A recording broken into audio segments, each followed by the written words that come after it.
No, thank you so much, Dutton. Absolute pleasure having you both here. Let's hand over to our commentary team from Mexico and Ecuador. It's finally kicking off. Chris Coles and Efren Okoku. Dotton, thank you very much indeed. Good morning to you. They say the best things in life are worth waiting for, and after an hour's delay, we are ready for Mexico against Ecuador at the Azteca. The players are out, they are lined around the centre circle, and we begin with the national anthem, starting with the national anthem of Mexico. Que se escuche fuerte y que se escuche lejos hasta Venezuela. No están solos, no están solos. Dígalo conmigo, no están solos, no están solos, no están solos.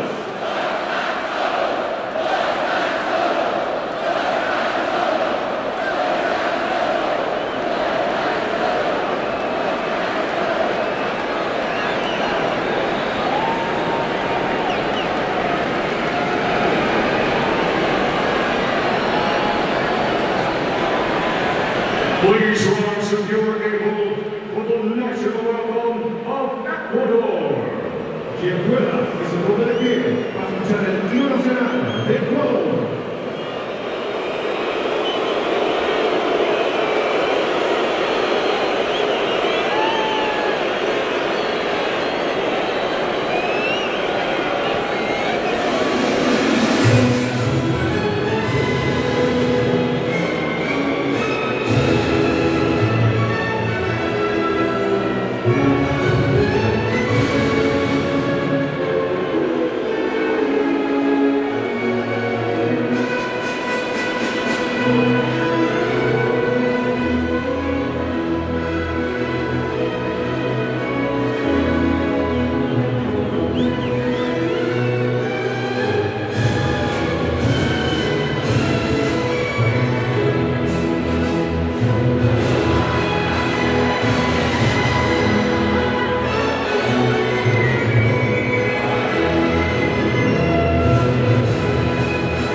Pockets of Ecuadorian fans in yellow dotted around the Azteca, but unsurprisingly, green is the dominant colour.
Every single member of the Mexico squad in their smart green jackets belting out the national anthem, and before the anthems you may have picked up the chant "No estás solo," which translates as "You are not alone." Every single member of the audience and the players chanting it in solidarity with the Venezuelan population, who are obviously going through a very difficult time at the moment. The players shake hands, the hand slaps with the referees, and after an hour's delay we are ready for this round of 32 match, which we are eagerly anticipating on 5 Live and BBC Sounds. The co-host Mexico, having breezed through their group, winning all 3 games without conceding a goal against an Ecuador side that came into the tournament in great form. They lost their first game to Ivory Coast. A 0-0 draw with Curacao put their knockout hopes in jeopardy, but then that 2-1 win over Germany has them at this stage and believing they can cause what would be a big upset against the co-hosts. With me to enjoy this spectacle, former Nigeria international Efen Okoku. Efen, morning to you. Let's hope it is worth the wait. The build-up has been frenzied in Mexico, and you can understand why. 40 years since their last win in a knockout match at a World Cup, this represents an excellent chance to end that hoodoo. It certainly does, yes. Thanks very much, Chris. Good morning, everybody around the world, wherever you're listening. A terrific opportunity for Ecuador, of course, to try and progress to the round of 16. But an extremely difficult task to face the host on home soil. Altitude, of course, won't be a problem for the Ecuadorians. They play in these arenas and in this part of the world on a constant basis, so I can't imagine the players will be too concerned. The delay, of course, is the same for both sides. We've had lots of rain and the electrical storms as well, so the crowd has to wait a long time. But we have some terrific football to look forward to, I'm sure about that. Mexico are bound to play at a strong tempo if they can. Let's hope that we can get the ball rolling nice and early. Mexico make 4 changes from a 3-0 win over Czech Republic. By that point, the group had already been wrapped up. They'd already been confirmed group winners. So Javier Aguirre making 4 changes to his side. Johan Vasquez comes back in at centre-back, Jesus Gallardo at left-back, Eric Lira in midfield, and Raul Jimenez returns up front. Israel Reyes, Mateo Chavez, Edson Alvarez and Guillermo Martinez are all on the Mexican bench. So Rangel is the goalkeeper, Gallardo, Vasquez, Montes and Sanchez across the back from left to right, Romo, Lira and the exciting Mora, 17-year-old Gilberto Mora starts in midfield, and then Quinones, Alvarado and Jimenez up front. And Ecuador unchanged from their 2-1 win over Germany. Such a momentous goal that Gonzalo Plata scored against the Germans to take them through Ecuador to the round of 32. Galindez, their 39-year-old goalkeeper, Franco, Ordóñez, Pacho and Hincapié, this much regarded, much vaunted back 4 for Ecuador. Across the midfield, Yeboah, Vite, Caicedo and Angulo. Caicedo of Chelsea, Angulo of Sunderland, and then Plata and Enner Valencia up front. Caicedo is now the Ecuadorian skipper, having captained the side against Germany, even though Valencia started that game. Ecuador confirming that Moises Caicedo is the new captain. Enner Valencia has passed on that responsibility. And so, after a delay of 1 hour because of the weather, the rain falling and lightning in the area, we are ready to go.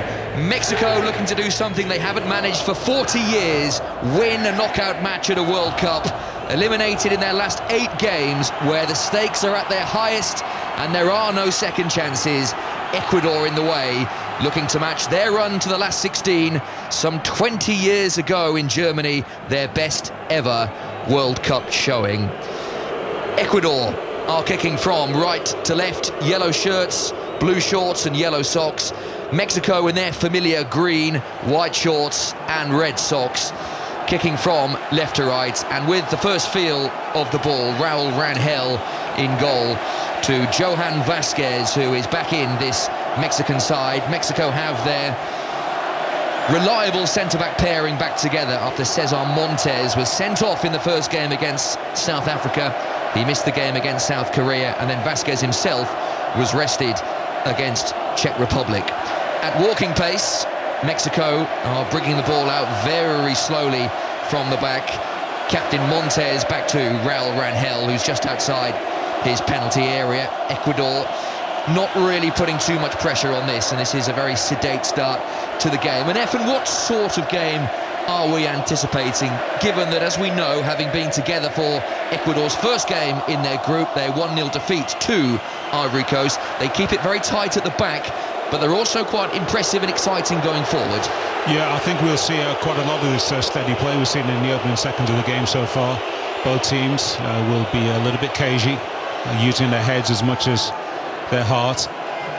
Terrific atmosphere. We've just seen a picture of Javier Aguirre, the Mexican coach.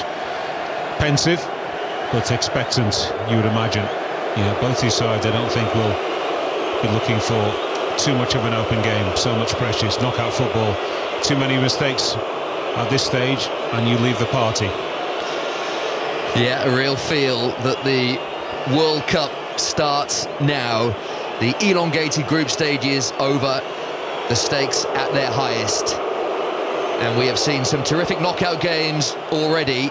Every single one of them has been full of drama and storylines and narrative. A lot to live up to, isn't there, already? Absolutely that. Sebastian Becasese appears on our monitor, the effervescent Ecuador head coach. Terrific scenes when Gonzalo Plata scored that winner against Germany. Becasese almost joining the crowd. He hared down the touchline in celebration, then tried to clamber into the front row of the crowd. It was a big moment for Ecuador, and it was that goal that cemented their place in Mexico City to face the co-hosts. Gallardo is moving forward for Mexico only momentarily. He's back to halfway, where Montes to Sanchez. Ball a little bit overhit, so Sanchez has to scamper across to this near side to keep it in. But Mexico work it nicely.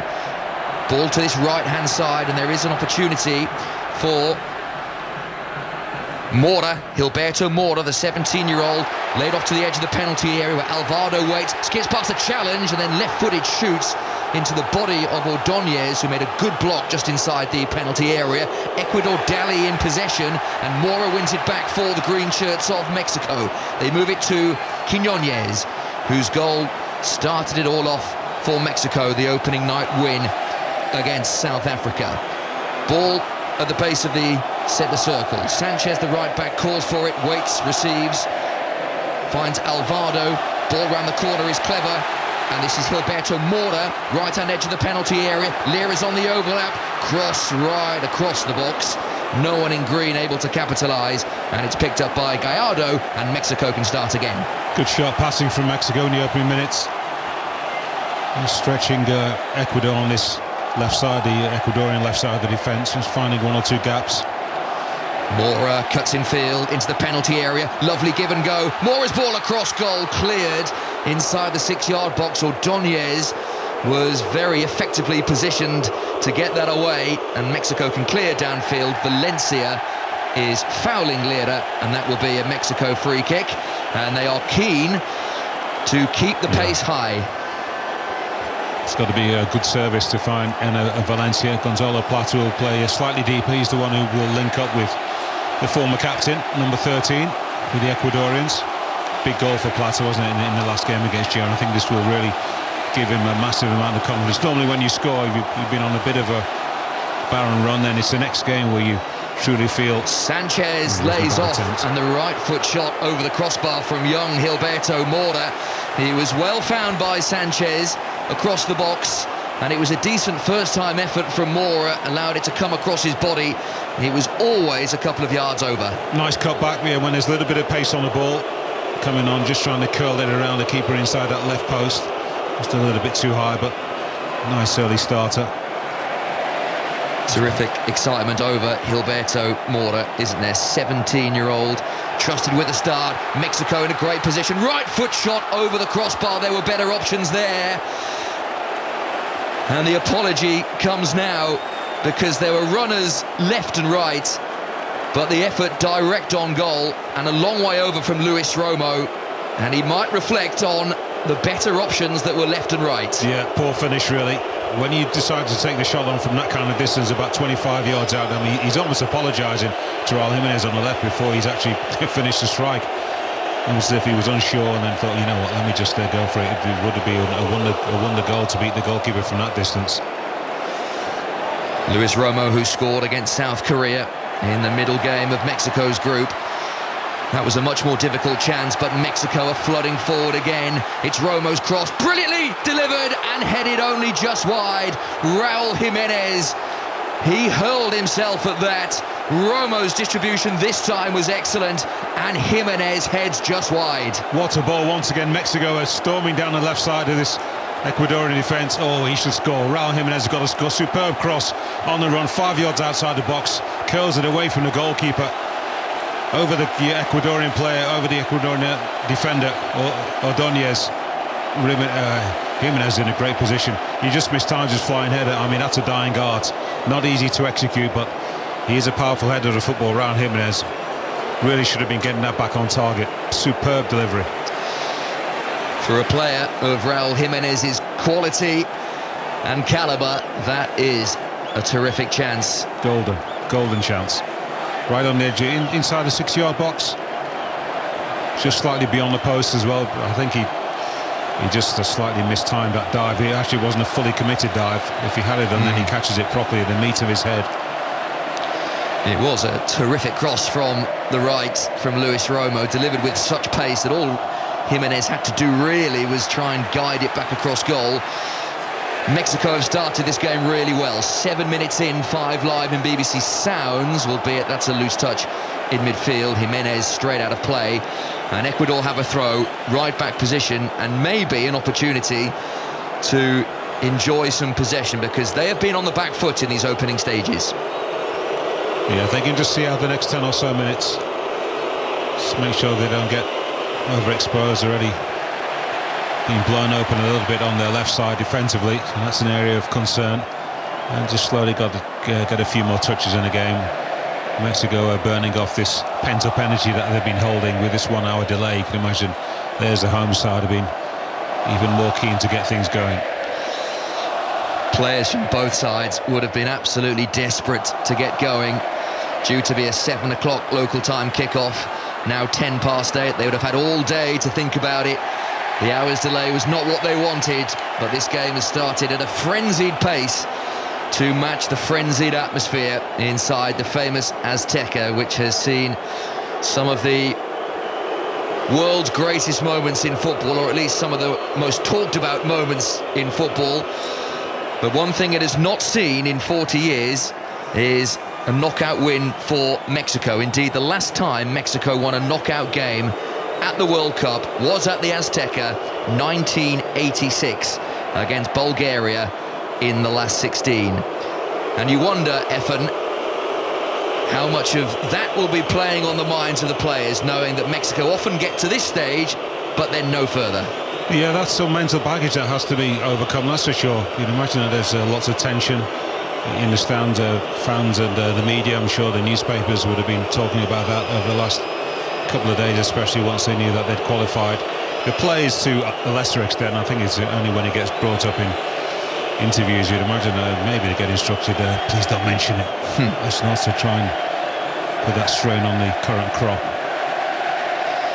Ecuador enjoying some time on the ball for the first time in this game, although possession is soon lost. However, they do manage to win it back. Yeboah back to Joel Ordóñez, loosely played forward, and Mexico are snapping into challenges, very keen to close down quickly. There is space on Ecuador's left-hand side for Pedro Vite to get his foot on the ball and just slow things down, wearing the yellow base layer to match his yellow shirt. 10 minutes in, 0-0. No surprise, Ecuador just playing that walking pace inside their own half, 10 yards in.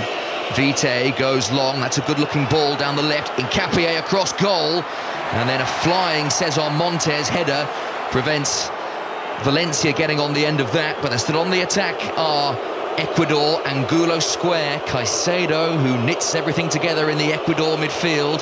The boos from the Mexican fans as Ecuador build their first attack of the game. Ball played into the penalty area by Franco, cleared, and now Mexico can counter-attack. Julian Quinones takes up the running, bursts over halfway, and then needs support, although he was swarmed upon by two Ecuadorian players, one of them Caicedo. He wins the ball and then wins the free kick inside the centre circle. Yes, he only had one teammate who'd made a run further forward and turns back. Was having his pull shot actually by Yeboah Zamora in the middle of the park. Surprised he didn't get a free kick for that. The referee was right there. For the first time, Chris, he said Ecuador just starting to put a few passes together now, got their composure in the game and just trying to take the sting out of it. There's no point at this stage of the match trying to fight fire with fire. They come off second best, so it's taking the sting out of the game. Our referee in the Azteca is the Slovenian Slavko Vincic, taking charge of his third game at the World Cup. He was in charge of Scotland against Morocco and then Jordan against Algeria. After a frenetic Mexico start, Ecuador have worked their way back into the game, but Lira comes away with it for Mexico, charges down the right wing and wins a free kick. It was the assistant referee who was right on top of that, could only have been a couple of yards away from the assistant, and he felt there was a foul by Angulo on Lira, so Mexico have this free kick in a dangerous position.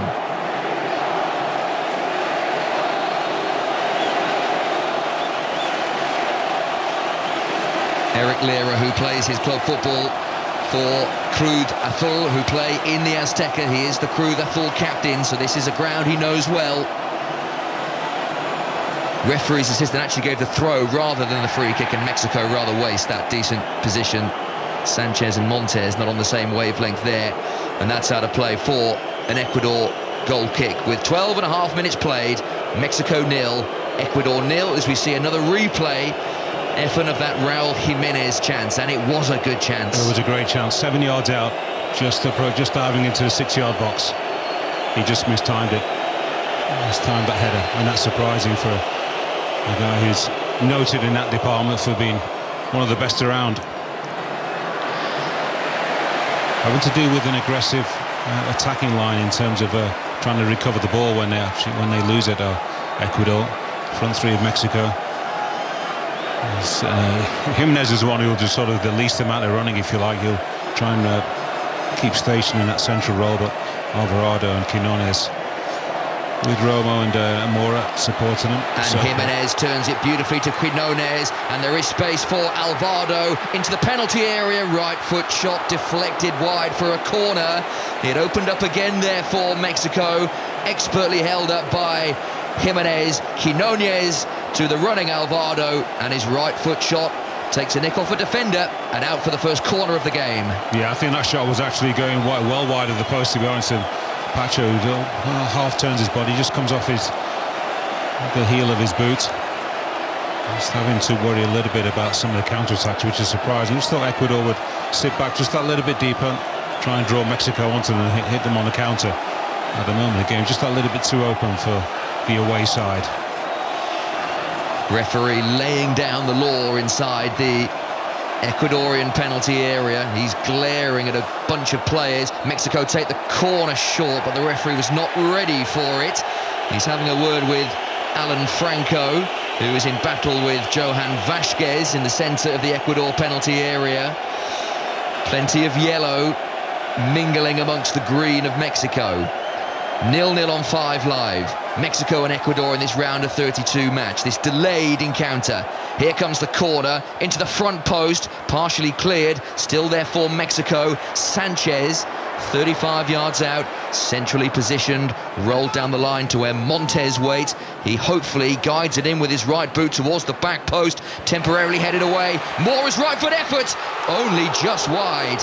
Well, he hit that pretty well, the 17-year-old. It was there to be hit, struck it beautifully, but 2 or 3 yards wide. Yeah, deep cross, and he picks up the ball just inside the box.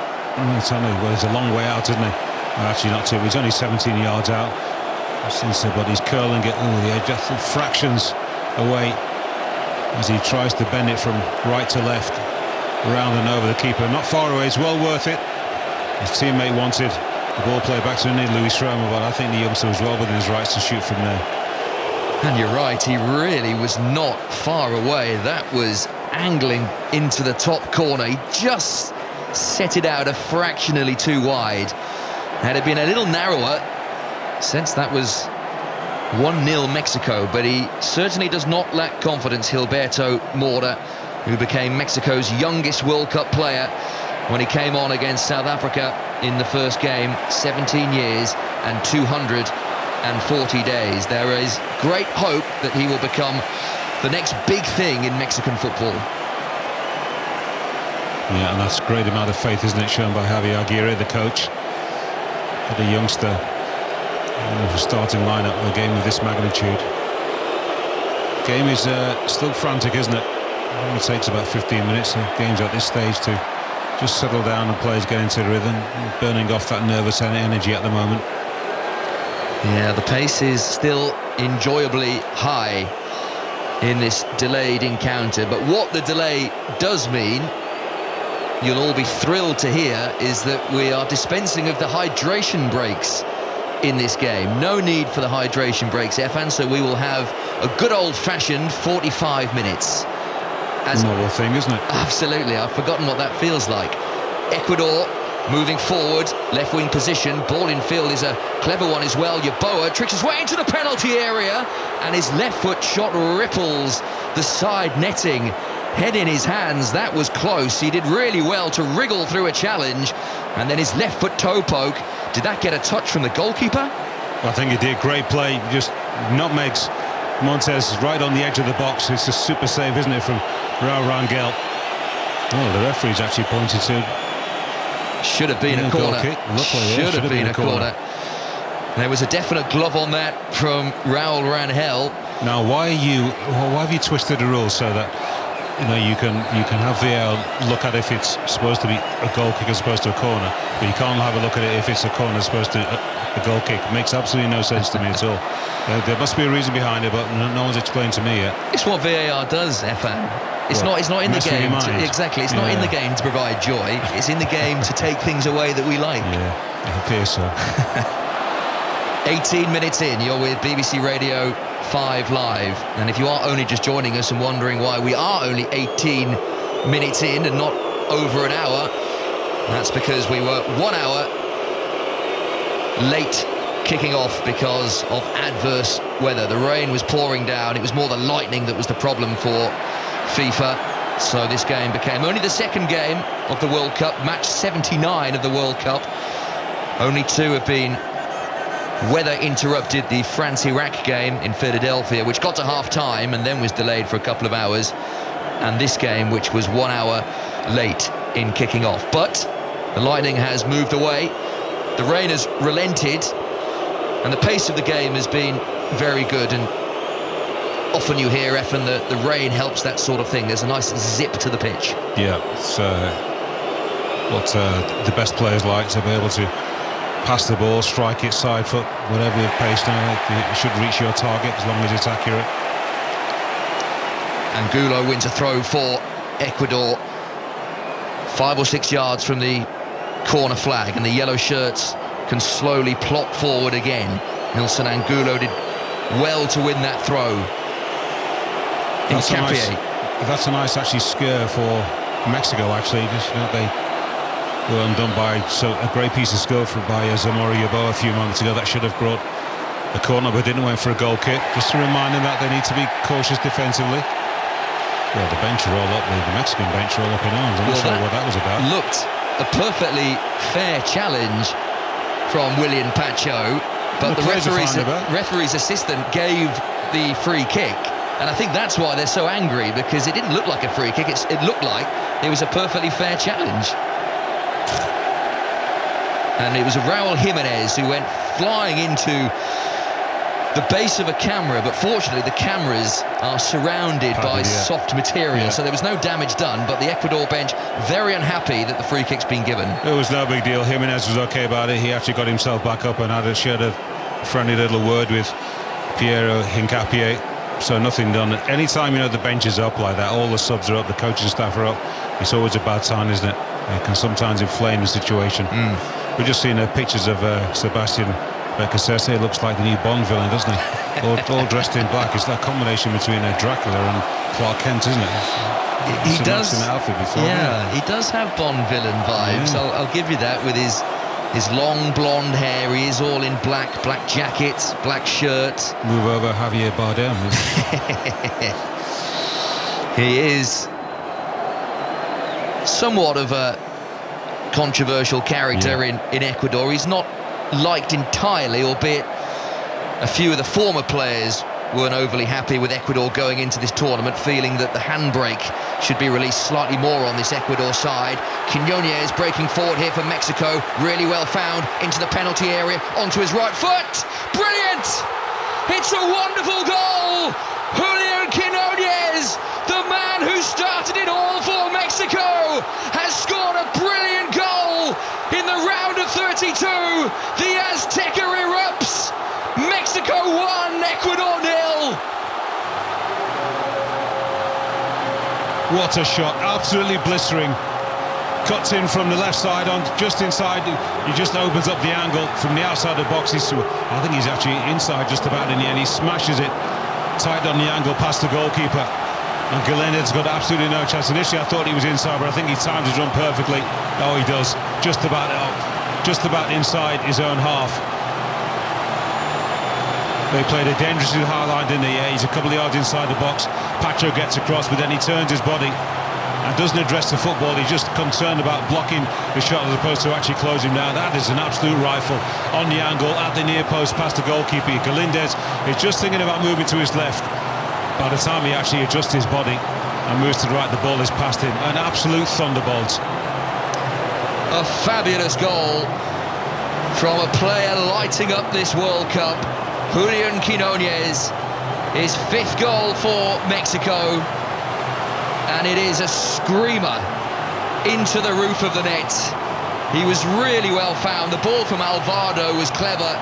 Quiñones onside, and didn't he do the rest emphatically? And Mexico, with 23 minutes played, strike first at the Azteca. It's not great defending at all, is it, from the Ecuadorians, playing such a dangerous high line. All the outfield players are actually inside their own half, inside the opposing half, and you cannot do that unless there's pressure on the ball. They didn't have it, and Quiñones timed his run absolutely superbly.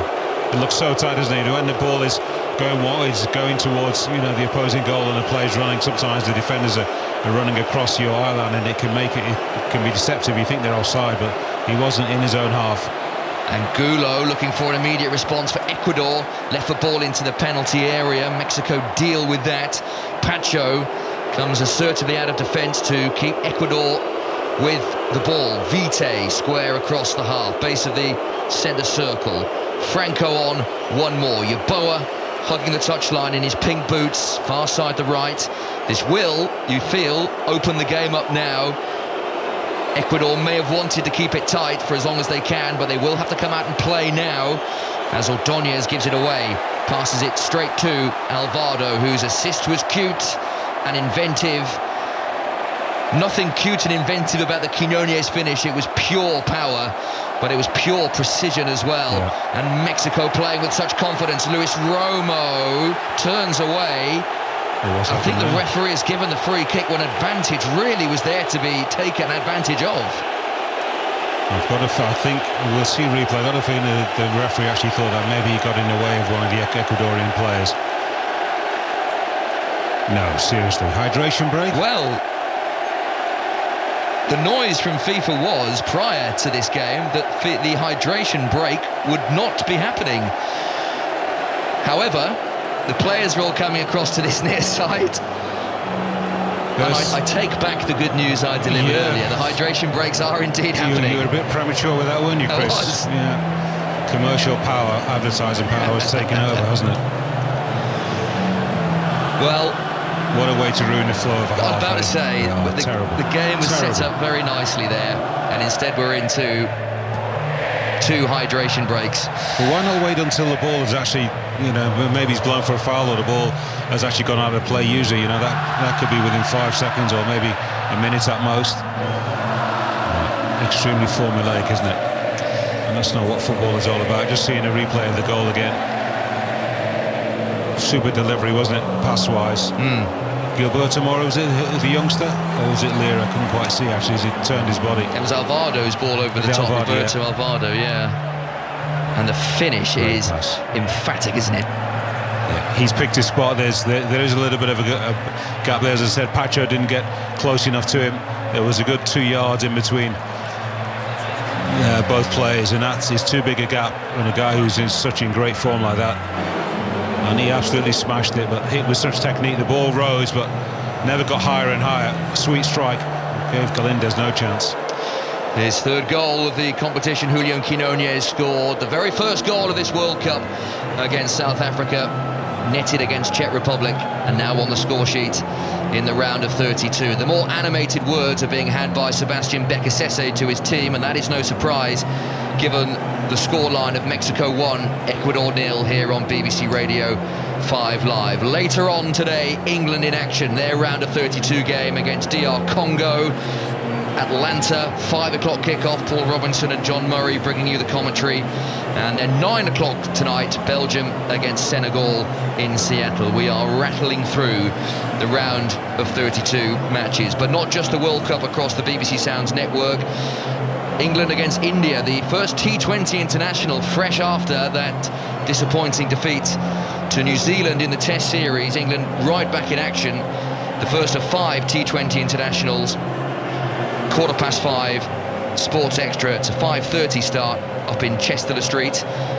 And England back in action on Thursday in the Women's T20 World Cup. They take on South Africa in the semi-final at the Oval. The winner to play Australia after their very convincing win over West Indies earlier today, or yesterday now. And Wimbledon continues across the BBC later today, including on 5 Live and BBC Sounds from 1 o'clock.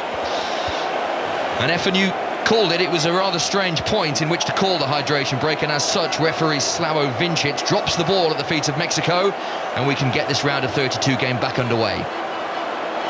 With a long ball over the top for Raul Jimenez to chase. He was just clipped by Ordóñez, and like a windmill, He's been falling over for went about 5 seconds. cartwheeling over to the corner flag and then goes to ground. What was all that about? And the referee was having none of that. Very strange. Just gets a little nudge from Ordóñez, and then the arms were flailing, the legs were going, and then down he goes. But like no free kick. It was like a running windmill, wasn't it? I've not seen that before. So will this hydration break have the desired effect for Ecuador? Sebastian Bekasese was certainly, in a very animated style, chatting with his players. Mexico have enjoyed a very good start. They have been the better side, already 7 attempts on goal as opposed to Ecuador's 1. That was the Yeboah toe poke. Mexico have looked very, very dangerous at the Azteca, where they just do not lose. Certainly not in World Cup matches. Lira wins the ball back impressively. Inside the centre circle is Alvaro. And now all the way back to Montes, albeit the referee has seen an infringement inside the centre circle, and Mexico have this free kick. Yeah, it wasn't too much. He was foul, but certainly wasn't malicious. And Valencia just follows through actually in Valencia, but he got some of the ball first, and then he took a little bit of Alvaro as well. Not too much damage done, if any at all. No, looks okay, Alvaro, and he could have made more of that, because that looked nasty on the slow motion replay, albeit slow motion replays often bring out the worst in challenges. Not every challenge that is made that is a foul is worthy of even talking to, let alone a yellow card. So nice to see the referee was just sensible about things. Mexico, ironic really, wasn't it? Sorry Chris, ironic actually that just as they started to weather the storm, Ecuador, they get caught on a counter-attack, started to put a few passes together, a little bit sleepy defensively, that back line. Mora, lovely feet to jink away from Yeboah. Now he's up to the edge of the penalty area. Alvaro delivers another great ball that flashes across the 6-yard box. No takers on that occasion. Jimenez was lurking, but was a good 4 or 5 yards away from it in the end. Angulo now battling with Romo on halfway. Mexico are just first to everything at the moment. They look the more lively. Lovely skill, Jimenez. And he'll get it back from a poor clearance, edge of the penalty area. There's space left and right. Quinones has it. Mora's on the overlap. Here's the chance. There's the second goal. Raul Jimenez emphatically into the top corner. And Mexico take full control at the Azteca. And it is their main man, Raul Jimenez, into the top corner. Mexico 2, Ecuador 0. Well, they're absolutely been run ragged on there defensively, Ecuador. So surprising. A team that we talked about has been such a strong defensive unit are all over the place at the back. So many gaps in the ball. Where's the protection for the back four? In fact, where is the back four? Pacho and Ordonez have been dragged all over the place. The fullbacks are slow to recover. Alan Franco on one side. Hincapié's had a terrible evening so far. Jimenez wins the ball not once but twice on the edge of the box, and he plays it square to Quinones. He thought about a shot, perhaps. Lovely composure. Side forward to back to Raul Jimenez, and he strikes the ball. Not the cleanest inside the box, just slicing away from the goalkeeper, who's got no chance, into the top corner, just on his inside his left post.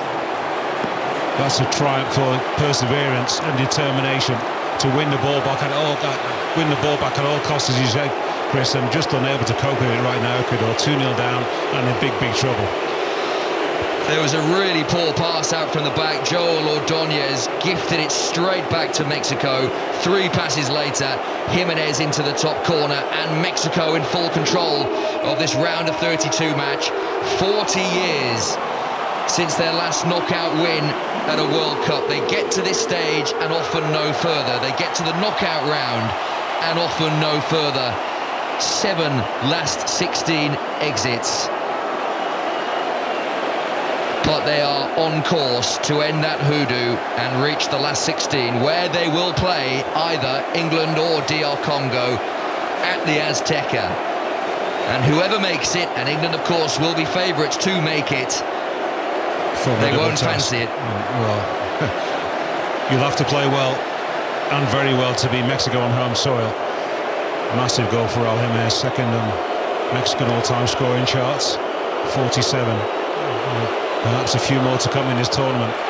Valencia with some good work down the left, but Montes came across to block the cross. However, Ecuador have this corner, and with 12 minutes to play to half-time, the one thing you would say for Ecuador is that there is still time to rescue this position.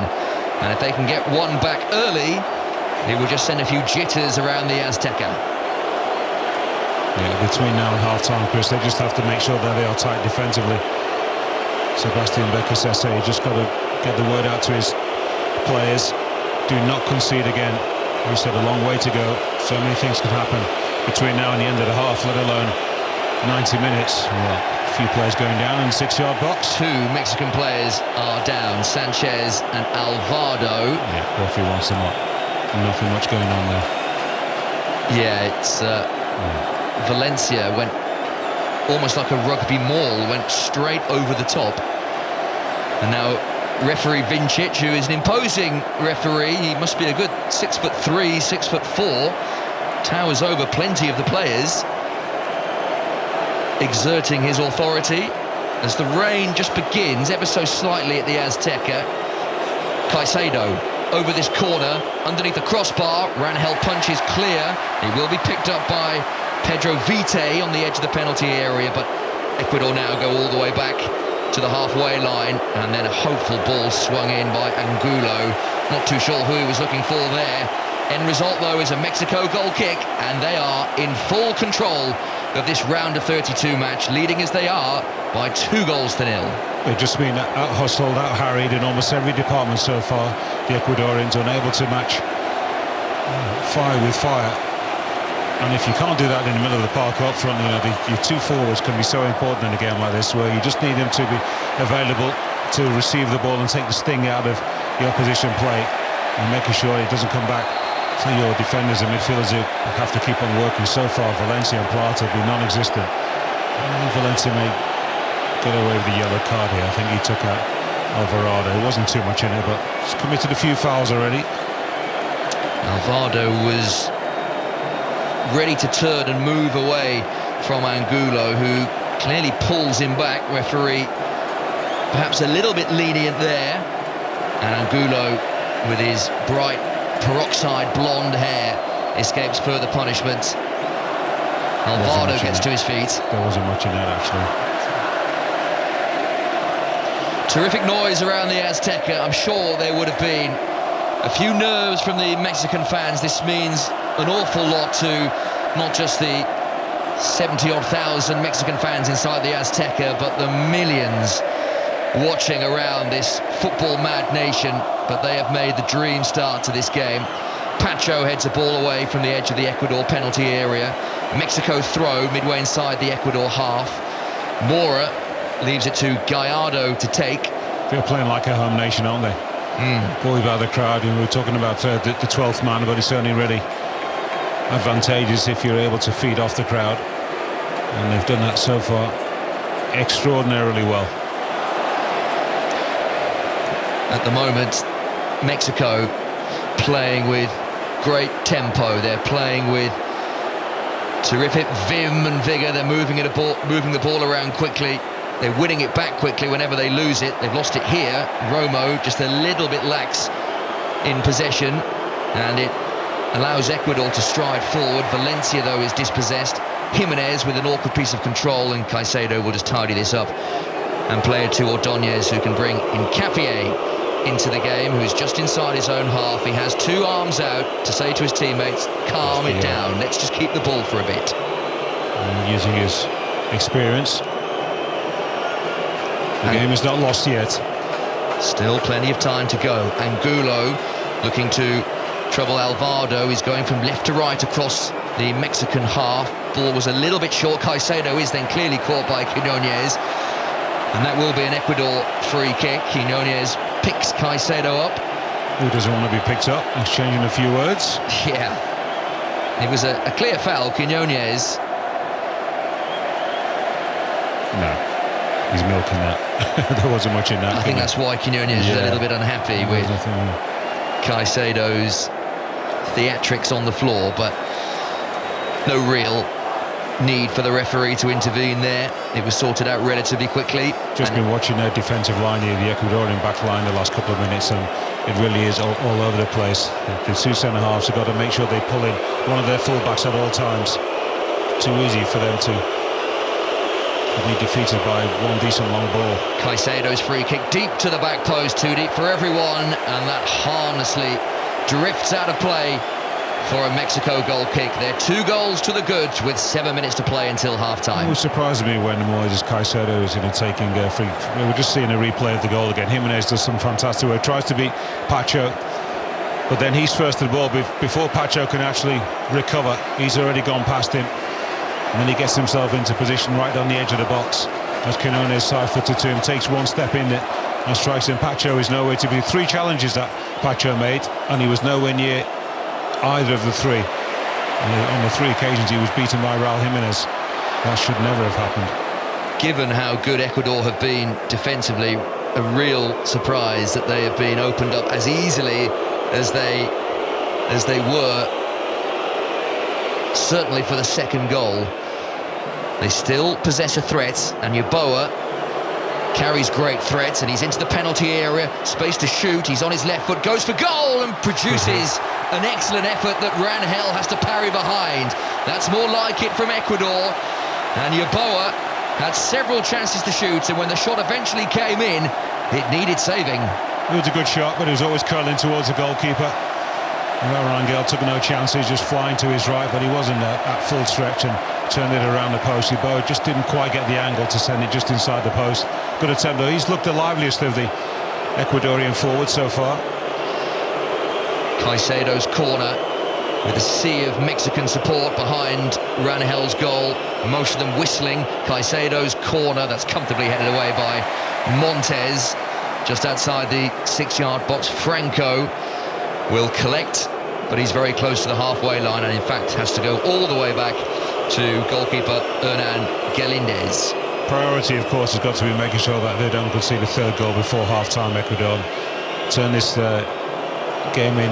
It would just make it a little bit scrappier, frustrate Mexico a little bit in the middle of the park, and of course defensively.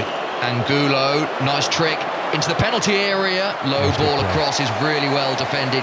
Alvaro there to turn the ball behind, but Ecuador just beginning to build some pressure courtesy of these corners. Yeah, that was good play. Angulo got himself just on the edge of the 6-yard box with some nice fast feet right on the edge of the box.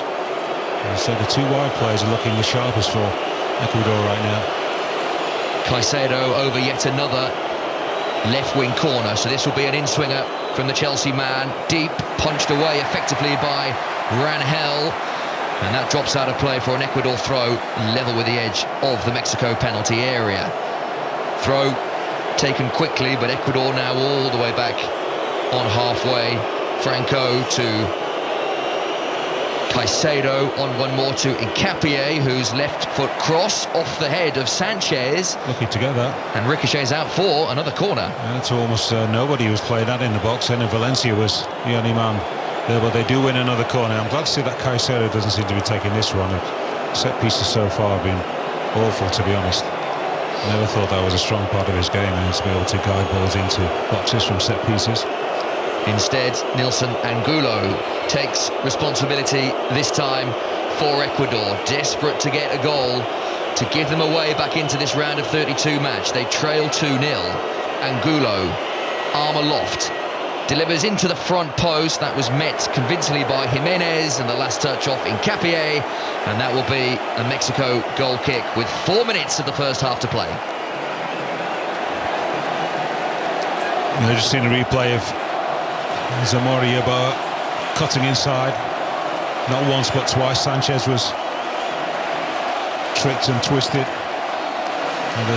Gallardo was tricked and twisted here. Just that shot, just curling towards the goalkeeper, well inside the post, and smartly turns it around for a corner.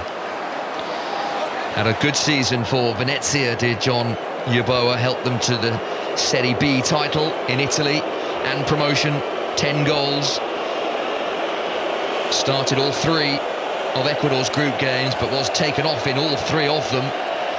But the last 5-6 minutes have belonged to Ecuador, but it's Mexico that still hold this commanding lead on BBC Radio 5 Live, courtesy of Julian Quinones' 3rd goal of the tournament and Raul Jimenez's 2nd. The young Mora, short pass to Lira, lovely ball round the corner, and Mora will collect this right to the penalty area, looks up, right-footed delivery, attacked by Jimenez. Attacked it well, but heads it over the crossbar, but he is a real threat up there for Mexico. That was a lovely ball, wasn't it, from Gonzalo Plata with the right foot. And he was just slightly mistimed his jump. He was under pressure as well from the Ecuadorian defence. Ordóñez is up nice and high. Jimenez just a little bit higher. Difficult to control when you're under pressure like that.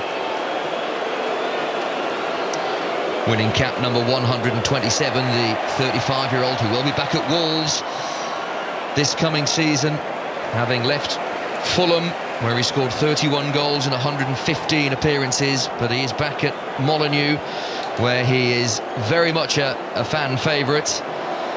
His career was progressing very nicely, wasn't it, Efan? And there was talk of a move to one of the inverted commas big clubs in the Premier League, and then had that sickening head injury at Arsenal. He has slowly rebuilt his career, and he is front and centre of this Mexico team. Sanchez into the penalty area, right-hand side, pull back across, the right foot volley is headed just wide by a suspiciously offside-looking Mora. It was Jimenez's volley. I'm sure Mora was offside, didn't get a touch, and it went behind for a goal kick at any rate. Well, actually, I think Mora may have been onside, you know. Very close, wasn't it? Super cutback, wasn't it, from Sanchez? Waited and waited to find a teammate inside the box. Jimenez pull right to the edge. He found him. Miss-hit the volley into the ground. As you said, Chris, Mora may have been just about onside. Completely misses his header from about 5-6 yards, well, less than that. 4 yards out, maybe. Once again, that back line from Ecuador looking rather shaky. I don't know whether to stick, really, you know, whether to sit back and just try and contain or to push forward. And when they have pushed forward, it's not been as a unit, one straightish line. 5 minutes have added on time at the end of this first half at the Azteca, and this is a half that couldn't have gone much better for the co-hosts. They lead by 2-0 on BBC Radio 5 Live and BBC Sounds. Julian Quinones, right foot thunderbolt into the roof of the net. Raul Jimenez into the top corner. Two excellent finishes. Ecuador's only real moments of joy, John Yeboah's two efforts actually. One with the toe poke with his left boot, and then a much more convincing effort that was heading towards the top corner until Rangel's save. And now Ecuador enjoying some time on the ball, but it's with the goalkeeper all in light green, Hernan Galindez. He goes long, the control by Plata isn't great, bounces off his chest. Yeah. They've been very poor, haven't they, the front two so far for Ecuador. Two wide players have done pretty well, Angulo and Yeboah have been promising. Yellow card is brandished here to Alan Franco for presumably something that referee Vincic took a disliking to, because I don't think it was for the foul, was it? Or maybe it was, just leaving a leg dangling. Yeah, Quinones felt the full force of that. One of the great things about the play so far from Mexico is that they mixed it up, haven't they? Play lots of nice short passes all over the field, but the opportunity, especially early on in the game, even before they score the goal, as I said, just as Ecuador seemed to weather the storm, they played some nice long balls forward up to Jimenez. Quinones had held the ball pretty well. The movement has been so sharp, but mixing up their play, nice varieties, just kept the Ecuadorian defence and midfield guessing as to just exactly what to do, press or not. And when you're in that mindset, confused, you make errors as they have done. The voice of former Nigeria international Efena Koku here on BBC Radio 5 Live. Joan Vasquez puts in a meaty challenge. Ecuador pick up the ball on the right, and Yeboah wanted the free kick. Quinones was in swiftly, but the referee instead awards the throw. I'm not sure there was too much contact. No, I think Yeboah was rather looking for that as he went down. So the throw-in is Mexico's. No, in fact, the referee has awarded the free kick. John Yeboah's expression was one of a man that hadn't been awarded the free kick. But this is another chance for Ecuador.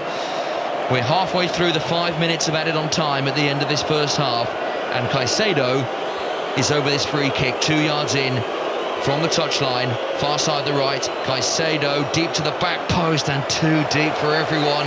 Caicedo's delivery from set pieces has not been as sharp as it needs to be. You're so kind, aren't you? I could use a few words to describe his delivery so far. I'm sure you could. And in fact, his general play and his positioning has been of a very poor standard. You know, a player with his experience already, despite the fact he's still a youngish player who's played at top level for quite a few years now.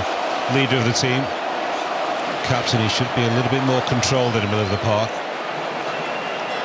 They've been outplayed, out-hustled and out-thought by Mexico, and that's a worrying sign for a side that is usually so good defensively.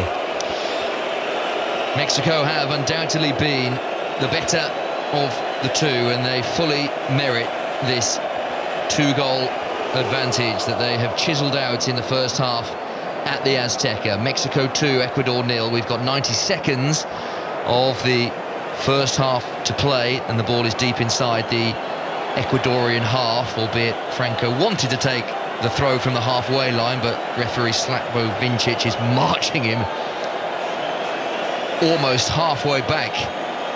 Franco tries to steal a few more yards in his pink boots. Mexico in very quickly with the challenge, but the ball offloaded nicely. Caicedo and now Hincapié can maraud over halfway. The blonde head Angulo, rangy, gets to the byline, but another good challenge comes in, this time from Jorge Sanchez. And every challenge that the Mexican defenders are making being cheered almost as loud as the 2 goals that we've seen.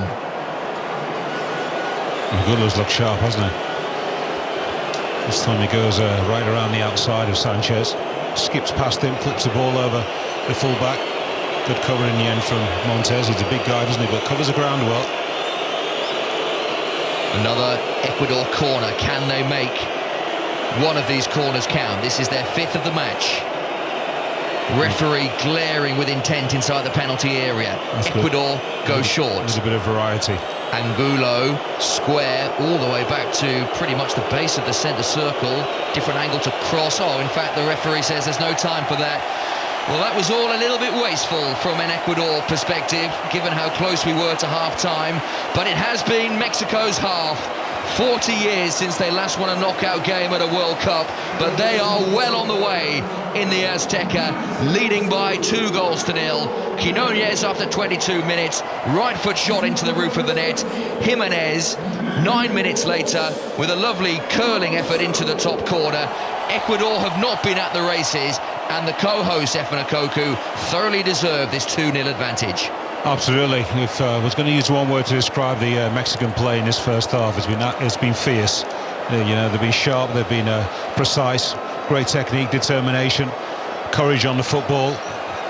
Great determination as well when they're defending. They've just been outplayed at Ecuador in almost every department so far, apart from the two wide players, Angulo and Yabo. Those two have shown the sparks on a few occasions. Looks as if that, if they continue like that, then that's at the moment is the only route back for the Ecuadorian side. Lots for the head coach Sebastian Becasese to talk about at half-time. That hydration break certainly wasn't able to get his message across. Maybe he did, maybe the players are just not able to respond right now. Mexico, if they continue to play with their heads as much as they have done with their hearts, and then they are on course for a comfortable victory. They lead by 2-0, Dotton, and we may have been an hour late getting underway, but it hasn't quelled any of Mexico's vim, vigour and enthusiasm, because they are well in control of this game, leading Ecuador by 2-0. Yeah, Chris, thank you very much. Efan, thank you very much. We'll reconvene for the second half at the usual time, and it's been worth the wait. Yeah, in my humble opinion, it's certainly been worth the wait. So we'll bring you second half coverage of that match, Mexico and Ecuador. This is 5 Live, your World Cup station. This is the nightclub on BBC Radio 5 Live. The time's 3:52. Let's get the headlines. This is BBC Radio 5 Live. The voice of the UK and the FIFA World Cup 2026. Defence spending is increased by £15 billion over the next 4 years as part of the government's long-awaited investment plan. Most will go towards the UK's nuclear deterrent, alongside funding for drones and autonomous weapons. Rescue workers in Venezuela have pulled a 3-year-old boy alive from the rubble 6 days after the devastating double earthquake. He's been taken to hospital. President Trump's latest financial disclosures show that he made more than $1 billion from his family's cryptocurrency activities last year. The filings show Mr. Trump got more than $500 million from a business founded by his children. The president made an even larger amount from Trump meme coins, a type of crypto asset that has plunged in value since its launch. And plans for undersea tunnels connecting some of the UK's most northerly islands have been approved in principle. Shetland Islands Council will explore funding for 4 tunnels, which are expected to cost around £1.5 billion. So, in the World Cup, Mexico are leading Ecuador 2-0 in the round of 32. The rest of the sport now with Shabnam Younis-Jewell. France comfortably booked their place in the World Cup last 16 with a 3-0 win over Sweden in New York. 2 more goals for Kylian Mbappe have put him level on 6 with Lionel Messi as top goal scorer for the tournament. France play Paraguay next. Erling Haaland tapped in the winner for Norway to beat Ivory Coast 2-1 and reach the last 16 for the first time. The Manchester City forward struck in the 86th minute, meaning he's now scored in 13 successive competitive internationals. Norway will face Brazil next. Elsewhere, Ronald Koeman has resigned as Netherlands head coach after they lost to Morocco on penalties. The Royal Dutch Football Association says the exit has led to racist and hateful comments aimed at the players who missed penalties. Meanwhile, there are more worries around England's right-back position as Jarell Quansah and Reece James missed training ahead of their last 32 match against DR Congo later. Both are doubts for the game. Serena Williams made her Wimbledon singles comeback after 4 years, but lost in an epic 3-setter to Australia's Maya Joint. The 44-year-old got a great reception at the Grand Slam, where she's been champion 7 times and will play in the doubles alongside sister Venus later. A better day for the British players as Katie Swan, Jacob Fernley, Arthur Ferry and Jan Chowinski made it to the second round. But 15 home players have fallen to opening round defeats for the first time in 38 years. Australia are through to the final of the Women's T20 World Cup following a 8-wicket win over West Indies at the Oval. And NBA superstar LeBron James is leaving the Los Angeles Lakers after 8 seasons, during which he helped the franchise win the 2020 NBA title. The league's all-time leading scorer is moving to another team, and reports suggest he's a target for the Golden State Warriors. On BBC BBC Radio 5 Live. It's feisty. It's all set up. 52 laps of the F1 Silverstone circuit. It's all eyes to the lights and foot to the floor. The British Grand Prix, live from Silverstone. This Sunday from 3 on BBC 5 Live. And download the Checkered Flag podcast for interviews, reaction and analysis. Listen on BBC Sounds. This is the voice of the UK. I just stood there completely gobsmacked. You just are standing still. That's very clearly not the case. Dotun Adebayo. On BBC Radio 5 Live. Yeah, this is the nightclub, BBC Radio 5 Live, your World Cup station's overnight conversation from 1 o'clock to 5 o'clock. 365, by the way, all throughout the year. We're here with you to have a conversation overnight time. And we've got time to have a conversation. It's half time in the match, Mexico versus Ecuador. It's 2-0 to Mexico at the Azteca Stadium, which England might find that they have to go and face Mexico at very shortly after whatever happens later on tonight when they meet DR Congo. Well, we've still got with us Joseph Sullivan, who's a football journalist and content creator. He spent much of the last few years writing specifically on South American football for Forbes magazine, amongst other things. Joseph, half-time, what do you make of the match so far? Pretty spectacular, Dotun, I think. Really electric start from Mexico. Personally, for me, I think the Azteca aesthetic adds so much to that. From the way the colour bounces off the turf, to the floodlights, to the broadcast camera angle, it really is a proper World Cup aesthetic that maybe is lacking in some other grounds. But Mexico's performance, particularly in the first 10 minutes, just so good, so confident, so intense.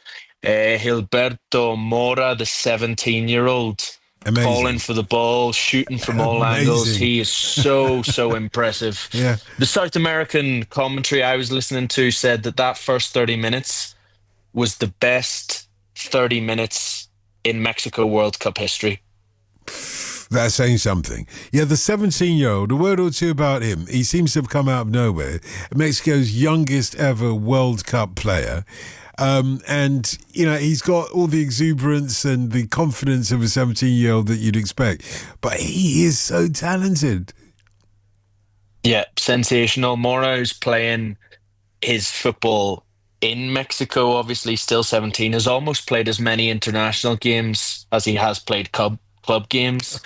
He's been injured for a large part of this year. You know, he really has not played a lot of men's professional football, but he's absolutely shining out there. He's, you know, facing up to William Pacho, who's about twice his size, taking him on, popping balls around people, and some of those chances, particularly the one where he called for the ball on the edge of the box, almost Messi-like, and just whipped it. It went over the bar. And then the one from the short corner, which just whipped around the post as well. He could easily have cracked one in the top corner and made a real name for himself, but I'd imagine he'll have a lot of clubs looking at him after tonight. I was going to say, no disrespect to the Mexican leagues, which are exciting leagues themselves, but, you know, I can imagine Real Madrid saying, we need a teenager just like Barcelona's got that can unlock games for us. And after Real Madrid, of course, all the Premier League teams will be standing and lining up for him. Well, everybody would want to know. But having said that, the first goal was scored by another talisman of Mexican football. Yeah, Mr. Quiñones, of course, who's a Colombian, became a Mexican citizen in the last few years, started playing his football there, married a Mexican girl and hasn't looked back. He's actually been playing under Brendan Rodgers this year. I forget, sorry, if it's in the UAE or Saudi, but he scored over 30 goals. He scored the opening goal of this World Cup, and he absolutely smashed that one, and then it was an amazing finish. I was a little worried it might have been offside, but the conviction with which he took the strike and the way the ball hit the back of the net, and the Azteca just went absolutely mental. It's a roar that we're only hearing when Mexico score goals at this World Cup. Fantastic. Yeah, he took the ball from his own half, let's not forget as well, which was amazing. He had a lot of work to do before he finally put it at the back of the net, but he was amazing, wasn't he? And by the way, it's the Saudi Pro League that Brendan Rodgers is at and Quinones is at the moment. What about the other goal scorers? Somebody who we will be very familiar with over this side for his work with Fulham. He's gone back to Wolves, where he was initially before he got signed to Fulham. Raul Jimenez, he's amazing, isn't he? Great strike from Jimenez. We mentioned it earlier, the goal he scored in the opening game, the emotion, the outpouring of emotion from him, what he's been through, family bereavements and everything recently, and to score the goal for his country. I believe tonight he became the second outright goal scorer for the Mexican international team on their all-time scorers list. And the finish was an amazing one. Great little move. Again, William Pacho of PSG gives the ball away, pulled out position, doesn't look like himself. Moises Caicedo doesn't look like himself. I'd like to see a better Ecuador performance in the second half. But the finish from Jimenez, take nothing away. Yeah, it's been a rather sleepy performance from Ecuador, if you know what I'm saying. Yeah, I think like the guys mentioned on commentary, Yeboah and Angulo, the two wingers, have remained an outlet. Lots of pace, very tricky. Yeboah in particular got a couple of shots off that could have went in. But bar that, they've looked out of sorts. This famous defence that's been so strong in qualifying just ripped to shreds. It seems like Mexico are waltzing out of the build-up with the ball, and Ecuador just have to hit it long and lose it. It seems like they really don't know what's going on at the minute. So bar a bit of pressure and a few set pieces at the end, they have not looked themselves. So as much as it's really hard not to buy into the beauty and the emotion of Mexico's journey here, I would like to see Ecuador give us the competition we're hoping for in the second half. No, I meant that it looks like they haven't had any kip, if you know what I mean. Of course, I was wondering that myself actually, with some of the passes that Pacho was playing. Did it really actually have an effect on them last night, and was there a little sleep? Who knows? I'm sure if they lose, there'll be another statement coming out. Yeah, and for those of you who weren't listening to us earlier on, Joseph informed us that the Ecuadorian Football Association were complaining that the Mexicans kept them up all night, Mexican fans, in the way that Arsenal fans kept PSG up all night when they had to spend a night in London, fireworks and everything else. They made a lot of noise and the Ecuadorians didn't get much sleep. Or should we blame it on Everton for what they did to Chelsea those years back ago when they almost got relegated? But it seems to work, doesn't it? Keep them up all night, and somebody like Moises Caicedo doesn't look himself. And I'm surprised with Caicedo in particular because of what we've seen with him in the Premier League. Sometimes he's looked like, the best defensive midfielder in the Premier League. Sometimes he's looked like that. And that's how Chelsea bought him once upon a time. Here, he's got the captain's armband. He's been given the captain's armband, youngest player on the team for Ecuador, and he just doesn't seem to have stepped up to the game.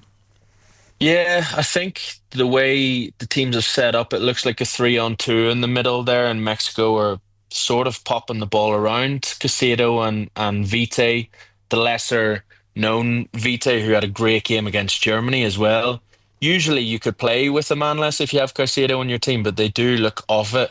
But again, I want to credit Gilberto Mora because he's popping up on the left, on the right, in the middle, and the intensity with which Mexico were playing, especially that first 30, has been incredible. But you're right, Dutton. We need to see a little more from Ecuador. Yeah, what do they have to do to at least make an impression here? Well, without, pardon the pun on last night, but they do need to wake up. I think it's a good one. They need keep using Yeboah and Angulo because so far they are the guys that are making things happen for them. And I suppose just hope. I don't think the way Mexico played in the first 30 minutes is sustainable over 90. I do think Ecuador will have their period of dominance in this game, and they just really need to take advantage of that because against the Ivory Coast they didn't. But of course against Germany they did. So let's see what happens. And should England get past DR Congo later on today at 5 o'clock, they will be going to the Azteca to face either Mexico's or Ecuador. Ecuador on the field, so I'm going to lose it now. But very quickly, do England have to be worried and concerned if Mexico go through and beat Ecuador here? Definitely. If it's Mexico, I would be worried. I think that first 30 minutes is a scarier Mexico than anyone thought they'd see. So England will be wary for sure, Dalton. Let's go back for the second half. Thanks very much, Joseph. Chris Coles and Thank you. Efan Okoku are our commentary squad watching this. Chris, it's all yours. Dalton, thank you very much indeed. Yes, still 45 minutes of this game to go, and of course the entirety of England DR Congo. But Efan, you can't help, the mind can't help but wonder. Mexico, England at the Azteca in the last 16 has some feel to it, doesn't it? Don't wonder, Chris. It's dangerous for you. Dangerous territory. Yes. You've got to beat the Black Stars first. True. Yeah. Well, of course, it's a mouth-watering clash, isn't it? England would be the favoured side. But after seeing this opening 45 minutes plus of Mexico, maybe one or two people will be changing their minds. Absolutely, altitude will play a part. As we see, Sebastian Becasese has made some changes. I'll let you talk through the subs. Yes, no surprise, really, given that Ecuador are 2 goals down, that Sebastian Becasese is making a couple of changes. Angelo Preciado is the first, coming on for Joel Ordóñez, who certainly struggled in that first half. Angelo Preciado, who is more a right-sided defender, can play on the right wing. Ordóñez was playing in the centre of defence, and we are seeing 21-year-old Yaima Medina, the Racing Genk midfielder, playing his first minutes of this World Cup. He was an unused substitute in all 3 of Ecuador's group games. Started life as a left winger, but now playing at left back. So this presumably means a little reshuffle in the Ecuadorian system. I'll run you through the 2-11s when there is the first chance to do so. No changes for Mexico as Ecuador build the first attack of the second half, flashing a ball across the penalty area. Angulo picks it up on the edge of the box, left-hand side, spaced across. He delays, then plays a little give and go with Preciado, who wants the free kick. Referee has no interest in giving that, and Mexico can clear downfield. So the 2 changes for Ecuador have come in the back line. Ordóñez off, and Alan Franco was the other, the right back. Quiñones, who scored the first for Mexico, picks up the ball. There's plenty of space on that far side, the right, for Alvarado, who bends goalwards and only just wide. Inventive effort from Roberto Alvarado, an assist for the first goal, and very nearly scorer of a third. His left foot shot couldn't have been too far away. Well, acres of space on that far side. Just not able to get his foot around it, Alvarado. And he'll be disappointed, completely unchallenged like that. Sometimes you can actually have too much time, and an opposing player is rushing towards you, sort of sharpens your mind. So make sure you get on with your technique and just think about striking the ball as opposed to exactly what you're going to do and how you're going to caress it. Ecuador, yellow shirts, blue shorts and yellow socks. Their familiar yellow against the familiar green of Mexico. Green shirts, white shorts, green socks. Mexico 2-0 up in this round of 32 match. 5 live in BBC Sounds. Winner to play back at the Azteca in the last 16 against one of England, DR Congo, who meet in Atlanta tomorrow.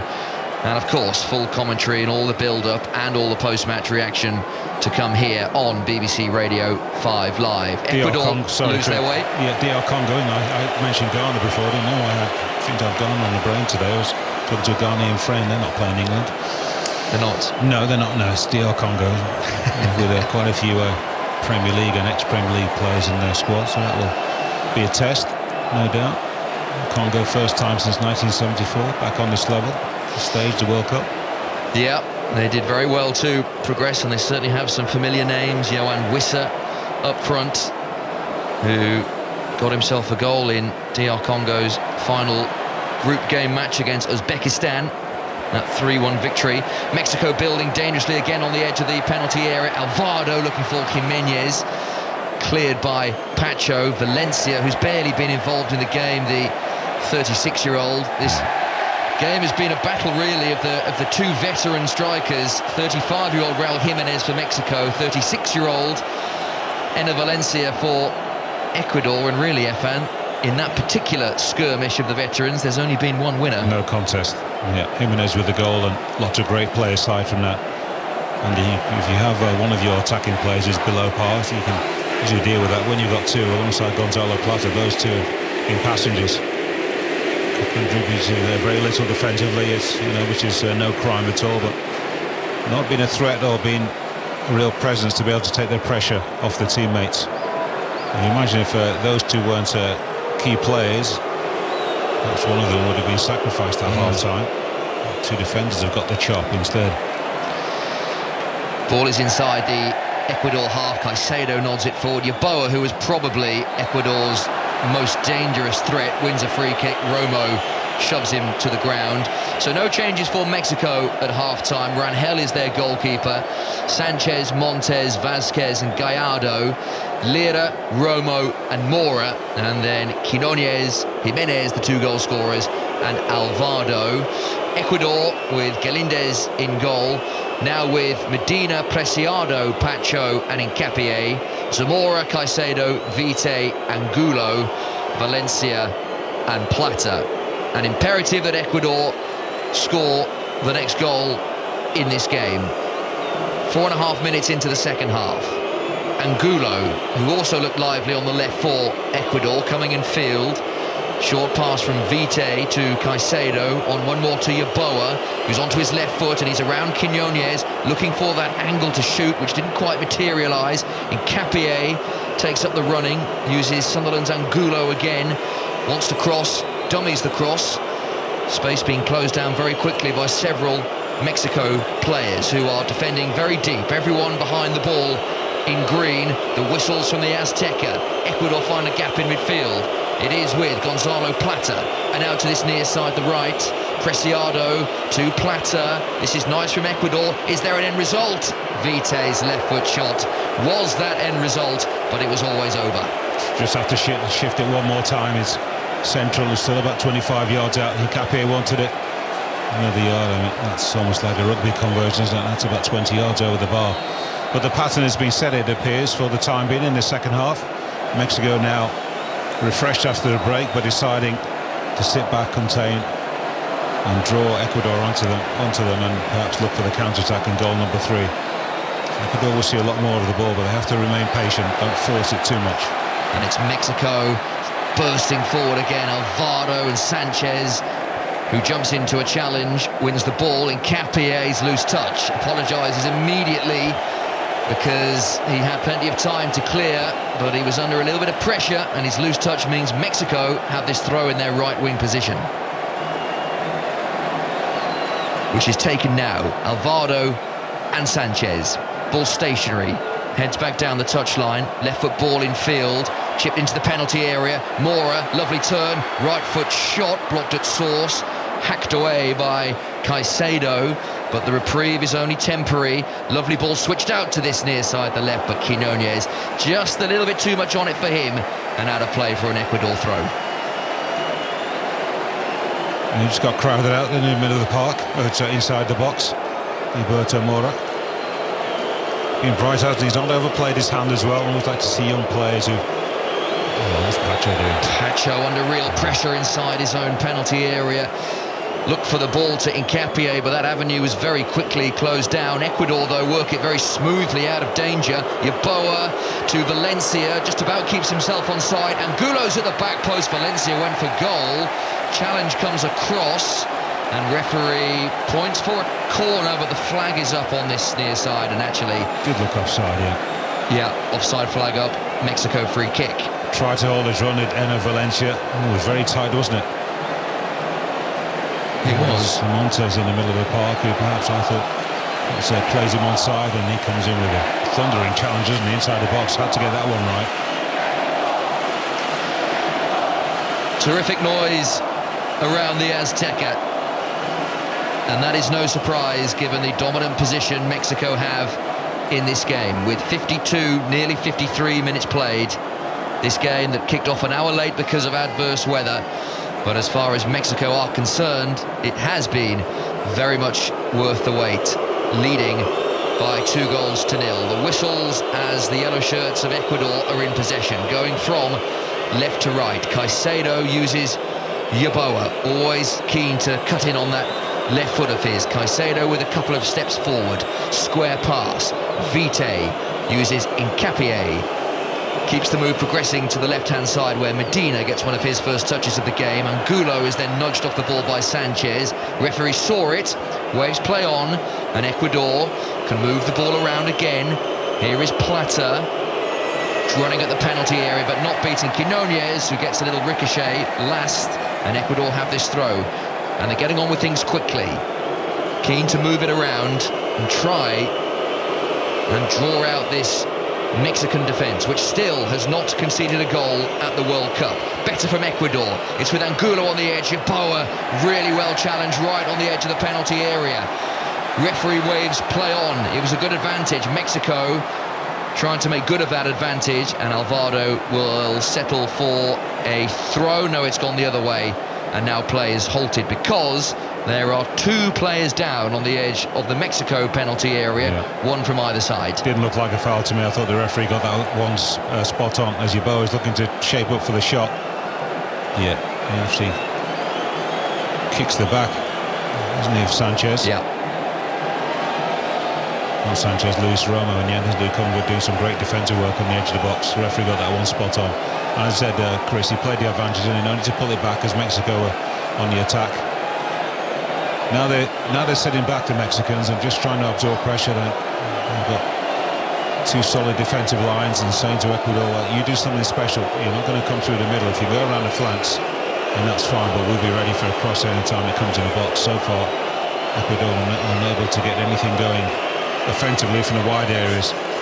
There's a little bit less space than there was in the first half when the two wide players, Angulo and Yeboah, were quite bright. To be just that little bit tighter, smarter. Ecuador building slowly again. Caicedo angles one towards the edge of the penalty area. Plata controls, brings Angulo into the game. Pink boots glinting. The left-footed cross from Medina's not a bad one. Valencia got something on it and they didn't really know where it had gone. Mexico hack it away. Caicedo has it again, centrally positioned, a good 40 yards out. Chipped to Medina, who keeps the move progressing to that left where Hincapié waits. Back in field to Vite. This is patient stuff from Ecuador as they look to move Mexico from left to right. Angulo exchanges passes with Preciado and gets it back once again. Caicedo orchestrating events from a central position. Mexico have every green shirt behind the ball. Yeboah, white wristband on his left arm, to Caicedo once again, who's seen plenty of the ball in the Ecuador midfield. Yeboah square, it's Vite base of the centre circle, Hincapié, and on one more to Medina, wants players to come towards him. Back it goes to Vite. Mexico are quite happy for this to happen a long way out of their penalty area. 10 players behind the ball. They can have it midway inside the Mexican half. As soon as they get to within 10 yards of that penalty area, all of a sudden start snapping at their ankles. Goals were a problem, for Ecuador in qualifying. They were excellent defensively, but goals were the issue. That's why Sebastian Becasese got a fair share of criticism from certain members of the former playing staff that believed Ecuador should be producing a lot more going forward than they did in qualifying, even though they finished second behind Argentina.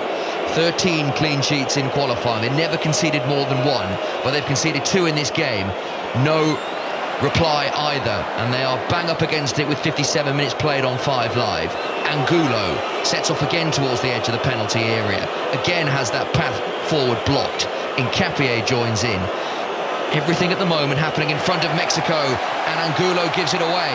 And now Mora can stride into Ecuadorian territory, and now he wins a free kick. His feet far too quick for Hincapié. Clear free kick, and Mexico are soaking up, absorbing the Ecuadorian pressure, and then looking dangerous on the counter-attack. Yeah, no way through the Mexican midfield, let alone the defence at the moment. I said, just saying to them, come on, do something special. You're not coming through the middle here. We've decided that this is a no-go area for you. Gilberto Mora's game is over. He's had another effective 58 minutes as the 17-year-old. On in his place, Brian Gutierrez, who started the first two group games, the Guadalajara attacking midfielder. And Ecuador also making a change. Enner Valencia is off. I wonder if that is the last time we will see Enner Valencia in an Ecuador shirt. The 36-year-old striker plays his club football in Mexico, but has been very ineffective in this game. Service has not been great. And on in his place, Kevin Rodriguez, the Union Saint-Gilloise striker, 6'3" centre forward, who has come on as a substitute in all three of Ecuador's group games. And a little bit of a different focal point now up front for Ecuador, a target man to hit. Well, Valencia's presence and quality over the last over many years for the Ecuadorian national side allowed him to stay on the pitch, I think, for the second half, because he was very poor in the first half, and he would give Plata the benefit of the doubt. Scored in the last game, younger guy, he's got a lot more energy about him. He's got to maintain that presence up front, and now he's got a little bit of support with Kevin Rodriguez. Ecuador have dominated possession in this second half, but as yet Raul Rangel has not been called into action. That might change now, and Gulo chases after a long ball and will not get there. He appreciates the idea, waves one hand in the direction of Caicedo, but that ball always, from first contact, looked like it was skipping out of play. And that's exactly what happened. Mexico goal kick as we hit the hour at the Azteca. Mexico 2, Ecuador 0.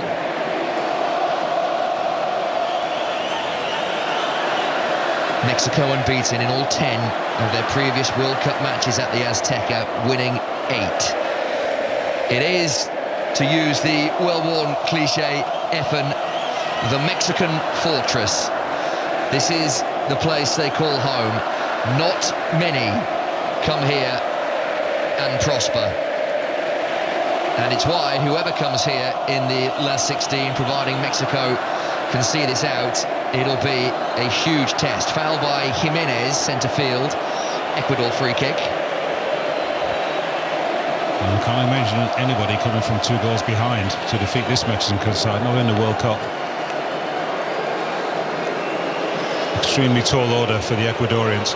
Let's see with Rodriguez on the pitch now, just how they're going to try and work their way to get some service to the front guys. The 2 wide players who were good in the first half have been completely nullified. And now that Brian Gutierrez is on the pitch, they've got an extra body in the midfield. Mexico, he'll be a lot deeper than Raul Jimenez. He coming in from midfield, some good legs to get forward. He did some good things in the opening match of the tournament. Yeboah's ball through centre field, and it might work out here. Medina picks up the ball, and now Rodriguez outside of the boot ball to Angulo into the box. Lovely skill, low ball across, cleared by Montes, 6-yard box.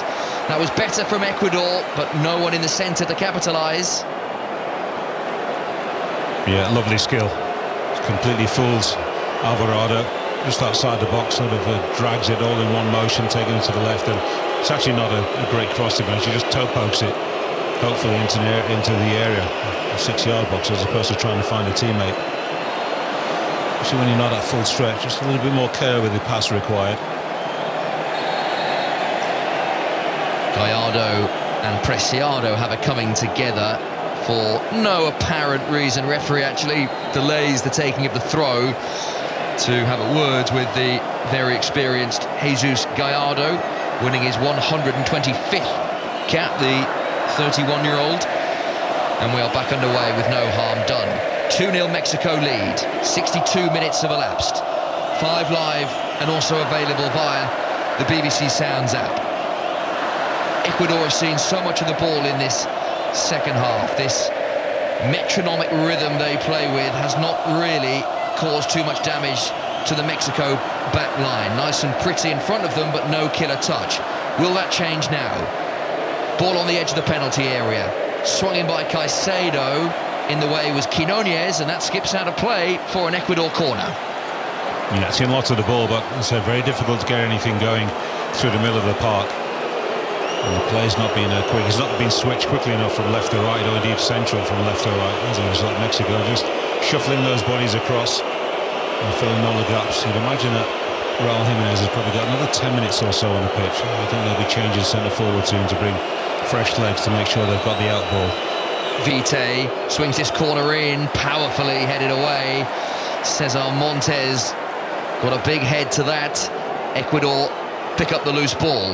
There are still plenty of players forward in the penalty area. Preciado swings it optimistically in the direction of Angulo, who is hugging the touchline.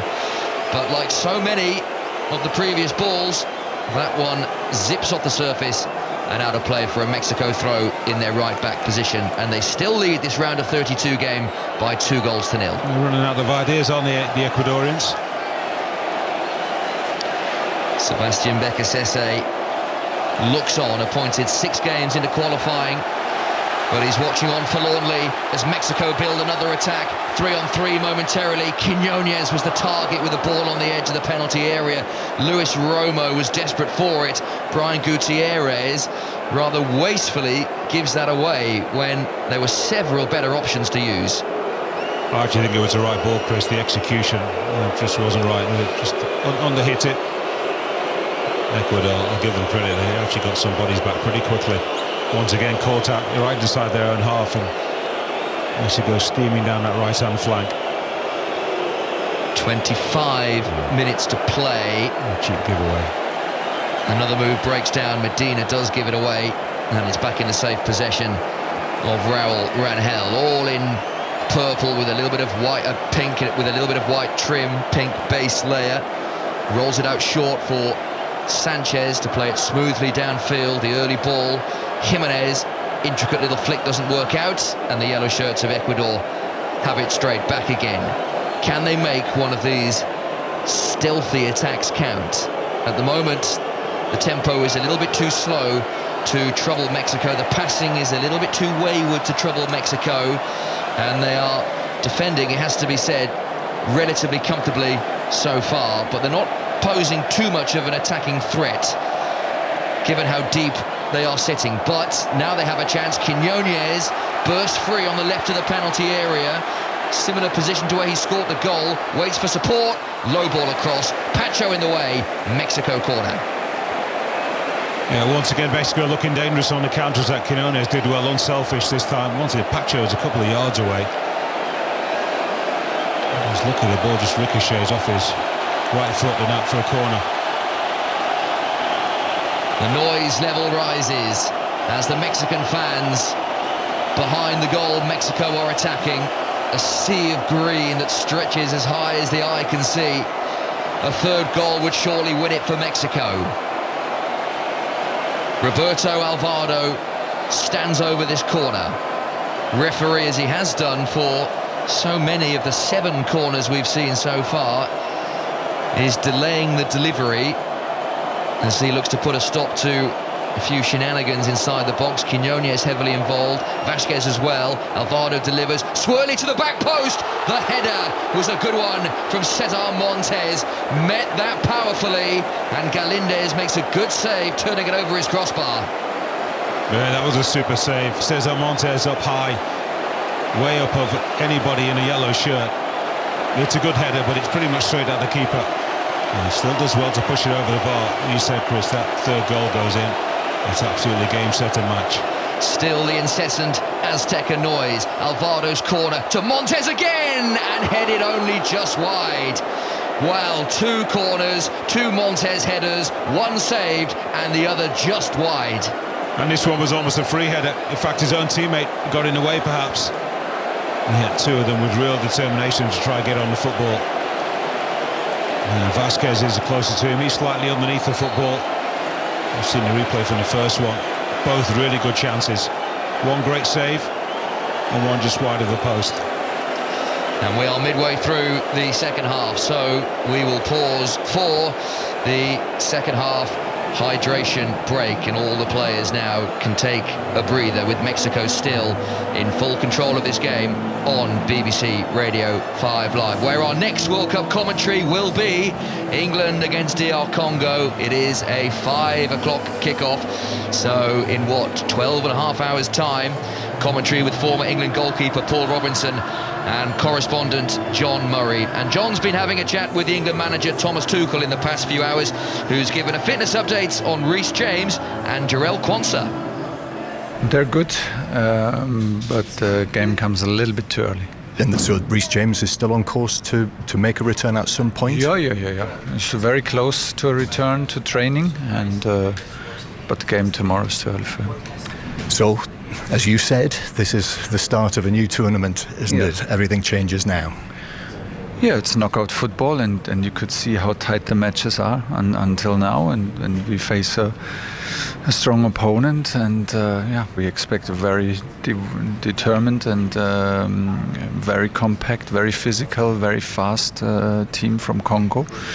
It's a bit of a mixture of Panama and Ghana again, so we see a compact block of 10 players defending. We see strong and fast players in counter-attack. We see a team that doesn't concede chances. We see a team that concedes not a lot of goals. So that's what's coming, and they play fully from the role of an underdog. That's what we're facing. That's the setup. But we are well prepared and we're ready to go. And just in terms of right back, who's the no? I didn't think of it. I will not tell you, but we will have a strong right back tomorrow.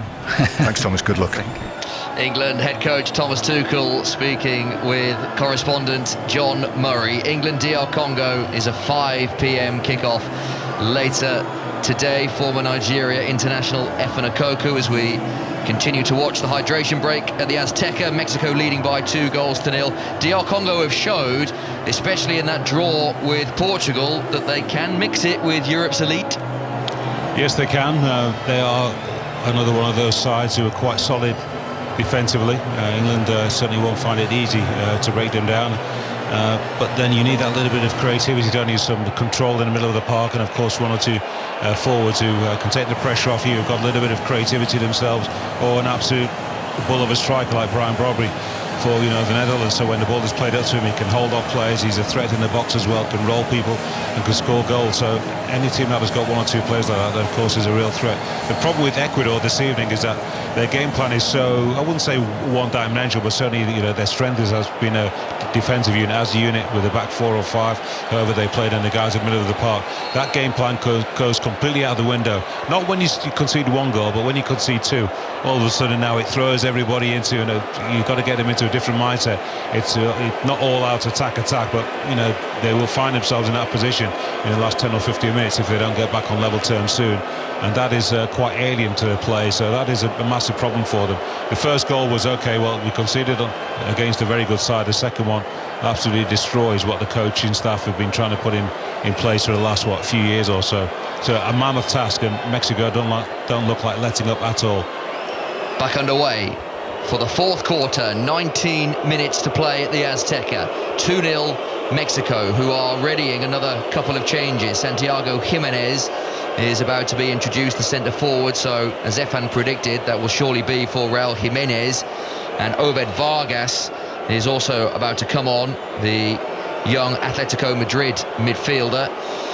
But the pattern that was developing prior to the second half drinks break, we have very much dropped into again after the drinks break, and that is Ecuador keeping very comfortable and safe possession without really penetrating through the Mexican back line. Everyone in green behind the ball. That's a great ball into the penalty area, cleared, and then Alvaro is not fouled, so that'll loop out of play for a corner. Great defending.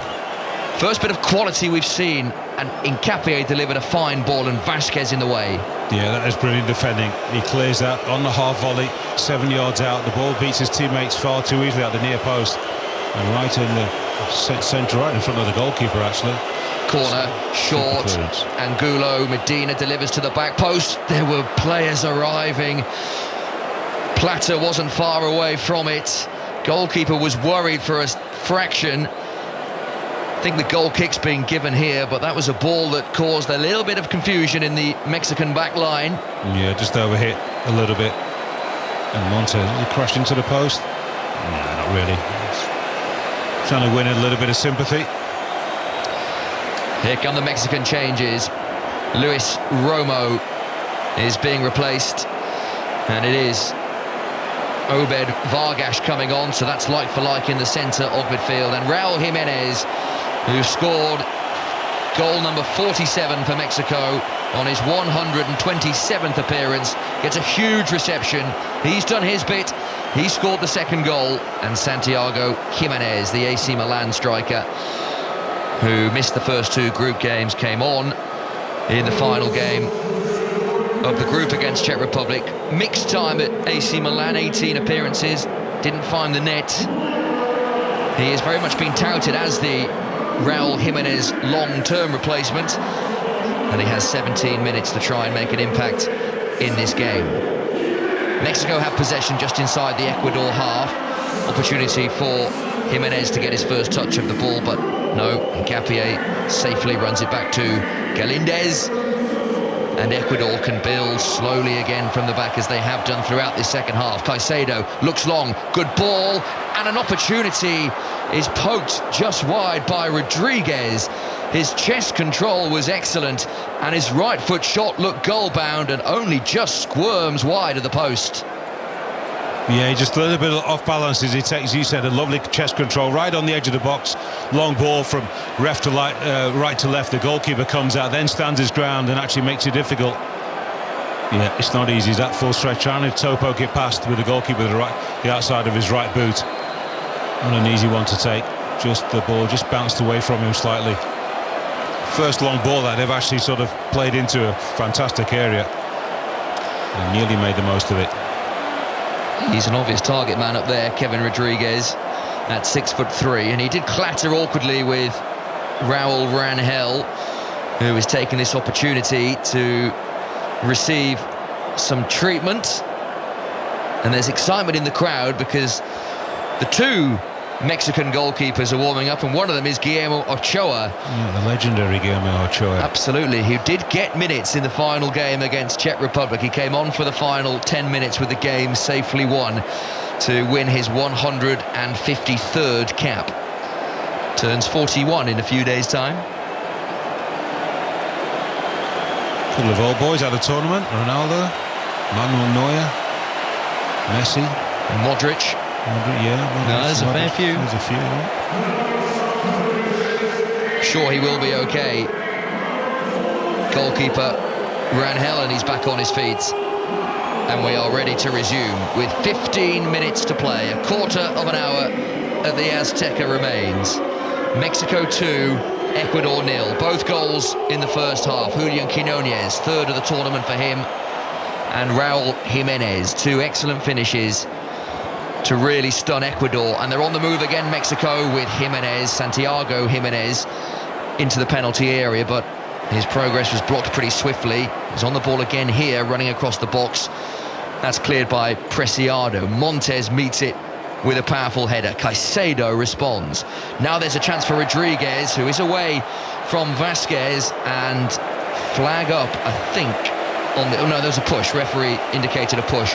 So it's a free kick to Mexico, as Jordi Caicedo is being prepared by Ecuador, another player who has great physical presence. So maybe now, Efan, the Ecuador game plan is going to become a little more obvious. Yeah, Johan Vasquez was lucky to get away with that. That was hardly a touch from Kevin Rodriguez. The referee was very generous, penalising the Ecuadorians there. There has been a measure of control from this Mexico side throughout. They started the game in blistering fashion, throwing everything at Ecuador, created chances, got their 2-goal lead. And if the first half was all about an attacking blitz, the second half has been all about measure, control, defensive measure, yeah. Coordination, not letting up in terms of concentration, not for 1 second. Not being an error made by anybody really I can think about. Just that one ball from Piero Hincapié that flashed across, the face of the 6-yard box a few minutes earlier. That's the only moment, and Vasquez was fuming that his teammates even allowed that one. Fully in control. Sebastián Becasese, the Ecuador head coach, just moves his long hair behind his ears, looking agitated, striding back and forth. Changes being prepared by Ecuador, as well as Jordi Caicedo.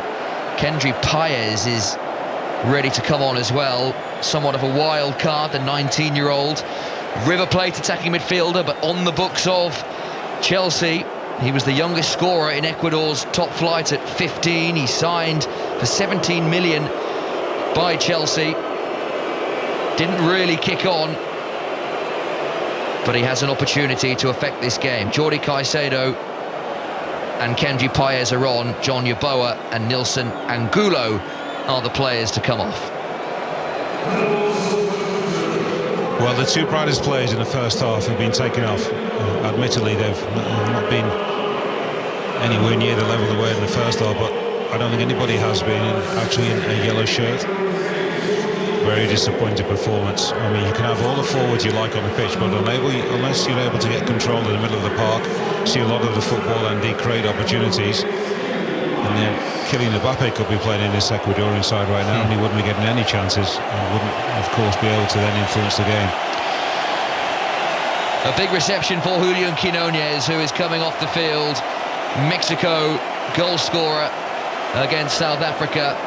Mexico goal scorer against Czech Republic, and crucially, Mexico goal scorer against Ecuador. He started the scoring with a blistering strike into the roof of the net. His game is over, and Orbelin Pineda, the AEK Athens centre midfielder, is on in his place, and Israel Reyes, another defensive player, is on for Roberto Alvarado. So Mexico have countered the two Ecuador changes by bringing on two defensive players for two attackers. And as much as the Ecuador intention is clear, the Mexican intention has also become fairly clear with 10 minutes to play.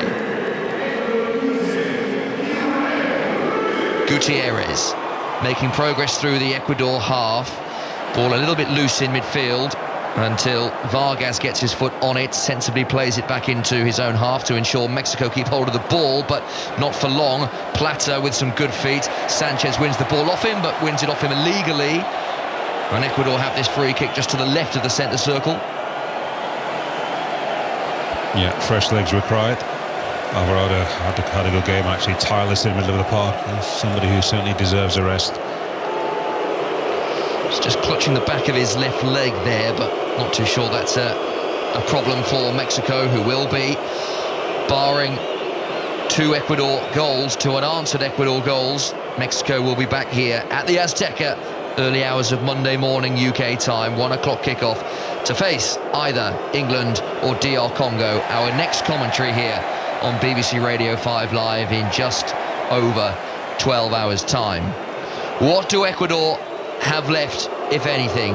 Caicedo stationary inside the Mexico half. They've done this so often in the second half, moved it from left to right in the midfield, but have created little of note. Hincapié to the byline, his left foot cross, another one blocked by Sanchez, but it's out for another Ecuador corner. We've got lots of fresh legs, Chris, but no magic. Short corner, delivered into the penalty area, headed away as so many have been. Caicedo on the loose ball, loops one into the back post. Comfortable, extremely comfortable for Rangel, who gratefully clutches and collapses to the floor with the ball in his hands. Yeah, another poor cross into the box, catching practice inside your 6-yard box, and that's way above any of your teammates' head. It's absolutely no good to the team. High expectations for Ecuador heading into this tournament, courtesy of that 19-game unbeaten run. Those jubilant scenes at the full-time whistle against Germany in New Jersey. Their first goals of the tournament to come from behind. After that victory, actually, the Ecuador president, Daniel Noboa, called a national holiday. Well, there'll be no national holiday tomorrow unless something drastically changes. Ecuador have just been toothless in attack. It's the main reason why Sebastian Becasese, despite that excellent run in qualifying, has been under pressure. The former pros feel there should be much more coming forward. Medina's ball into the penalty area. This might drop for Kendry Paez, but referee has seen a foul.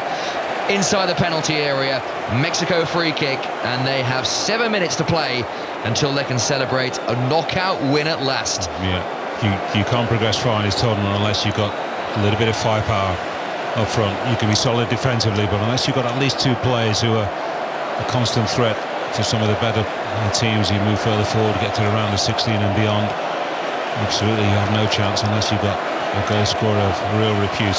And if not, if you can create quite a few chances for some ordinary strikers, or the next level down of top class performers, and then you do have a chance. No creativity really to speak of in the middle of the park, and when you're not defending well as they did in that first half, and then you are right to be punished, and Mexico rightly took advantage. 2 goals in 9 first half minutes look to have done the job for the green shirts of Mexico, and the Azteca now rising to salute and cheer their heroes. There will be great scenes of celebration here in the stadium, but also across Mexico if they can hold on to this 2-goal advantage. And hold on isn't really the right phrase, because it's not as if Ecuador have been throwing wave after wave of forward momentum at them, and Mexico win a free kick. Jimenez with some good skill, felled by Vite. Mexico free kick with 6 minutes to play. Been a containing second half, hasn't it? And that's all that's been required. They've not really had to look too dangerous on the counter. 1 or 2 opportunities, but in truth they've not been sending too many green jerseys forward. Well aware that most of the job has been done, and if we can sacrifice 2 players going forward into the opposing half, got to make sure that the other 8 are blocking things and making sure that the ball doesn't come back quickly enough. Sensible play, clever from the coaching staff, and the players have executed superbly well. He has been around the block, as Javier Aguirre, 67-year-old, his 3rd spell in charge of the national team. He led Mexico to the last 16 in 2002 in Japan and South Korea, and in South Africa in 2010. He's leading Mexico to the last 16 here, unless Ecuador can mount a dramatic comeback. Right foot volley from Caicedo, 35 yards out. Struck it well, clean contact, but always a couple of yards wide. Yeah, not a bad hit, good technique, and never troubling the goalkeeper. Mexico not only defending well, nice and tight in the middle of the park, a little bit of creativity, but they also can score. And there's real hunger about the way they go about their business. Jimenez led the line superbly well, and they've got capable replacements as well. This is a terrific performance. And it will be, with 5, just under that minutes to play, another Mexican clean sheet.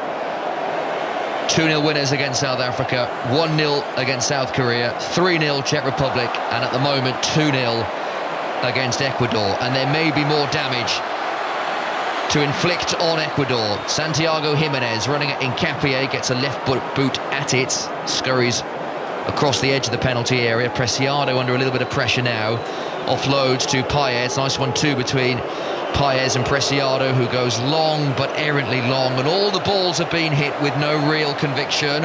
Rangel with a little bit of loose goalkeeping, just about keeps the ball in play, and then apologises for the mild panic that he caused. Yeah, don't take too many chances, no liberties.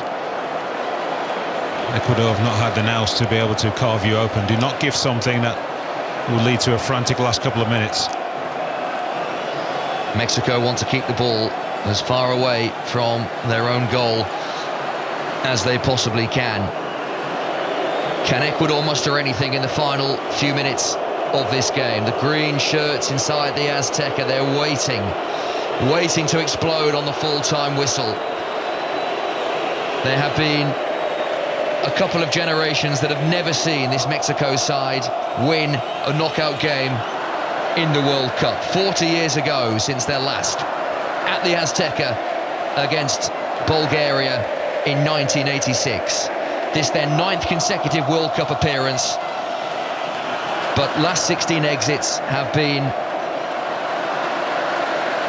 something they've had to get very used to. 7 last 16 exits in the last 8 years. They didn't make it out of the groups in Qatar 22. Long Ecuador throw, bounces across the penalty area. Hincapié will keep the pressure on and then plays a short back pass to Vite, who recovers, and then his reverse pass is cut out. If Mexico play this correctly, Jimenez was in, he turns away in frustration because the ball was not forthcoming, and Ecuador can have another go. Vite on the edge of the penalty area, Caicedo couldn't control, it was fired into him at pace. Paez 35 yards out, ball into the penalty area, takes a nick off an Ecuador player last, and that drops out of play for a Mexico goal kick with 2 minutes to play. Yeah, their game is run. They've got 4 or 5 bodies in the box, but there's been no real angle that they've created to find a play with any real quality. Thrown a couple of balls into the box, 1 or 2 have just been caught quite easily by the goalkeeper. Others have just been repelled quite easily by this superbly drilled Mexican outfit. There has been very little goalmouth action in this second half. Hincapié's cross is another good one. Skips across the penalty area. Preciado on the right. Delivers to the back post. There are numbers there in yellow. Rodriguez. Not attacking the ball, Chris. You know, the 2 or 3 yellow shirts, almost static. The best deliveries come from Hincapié on this left side, and the 2 great crosses in the second half, not taken advantage of. Ecuador win. Another throw. Hincapié not too happy with the challenge he received, but referee was quite happy for play to continue. 2 balls on the pitch momentarily. Medina from the byline. Hincapié's flicked header. Rodriguez's touch. The left foot volley from Caicedo. Still loose inside the Mexico penalty area, but the green shirts can run away with it now. And Jimenez is one-on-one with Pacho. He's got numbers to his left. Jimenez to Pineda, but it was a very good challenge on Orbelin Pineda before he had the chance to pull the trigger. Yeah, it wasn't a great pass, was it, from his teammate Santiago Jimenez? Didn't really give him a chance to be favourite for that football. He's got a rueful expression on his face as Orbelin Pineda. Jimenez waited for the support. It came at pace, and you're right, the ball was underweighted, way under hit. Orbelin ran a long way, then Caicedo does well. Gets back, reads the situation, turns his body and just flicks a leg out to divert it away. Yeah, terrible pass really for his teammate. Run some 40 yards to get onto the end of what he thought was going to be a good pass.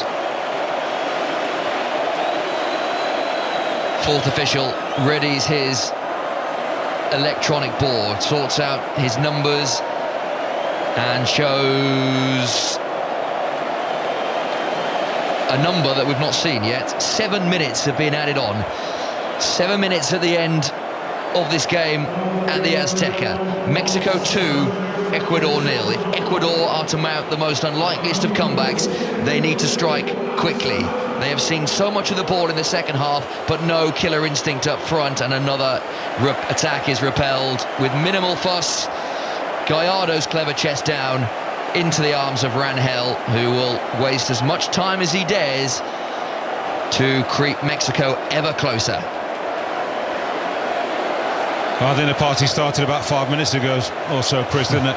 A couple of balls came in to that Mexican box, easily dealt with. And 1 or 2 fans in the stand when the camera panned to them, starting to sing and dance. The players are now beginning to high-five each other on the pitch. They know the match is done. It has been a dominant display from the co-hosts, who have grown into this tournament. It's a kind of tempo and controlled aggression that you would expect from any home side. The Canadians have done this well, the USA have done this well, and Mexico, the true footballing nation out of the 3 of them, the most vaunted footballing country to be hosting this tournament. And they want more. Lira into the penalty area. Pineda just wide. Well, that would have sealed it. He screams to the heavens. That was a decent opportunity. Lira made it. Pineda very nearly finished it. It wasn't too far away at all. Worked it well, didn't it, on the right side of that penalty area. And Pineda just opens his body out. Didn't get enough curl around it, or indeed the height. Ecuador pump it forward and long again. It breaks to Caicedo on the edge of the Mexico penalty area. 1 back here for Ecuador. Would make it interesting with still 5 minutes of stoppage time to go. Paez waits for the overlapping Preciado, who crosses but straight into the Mexican man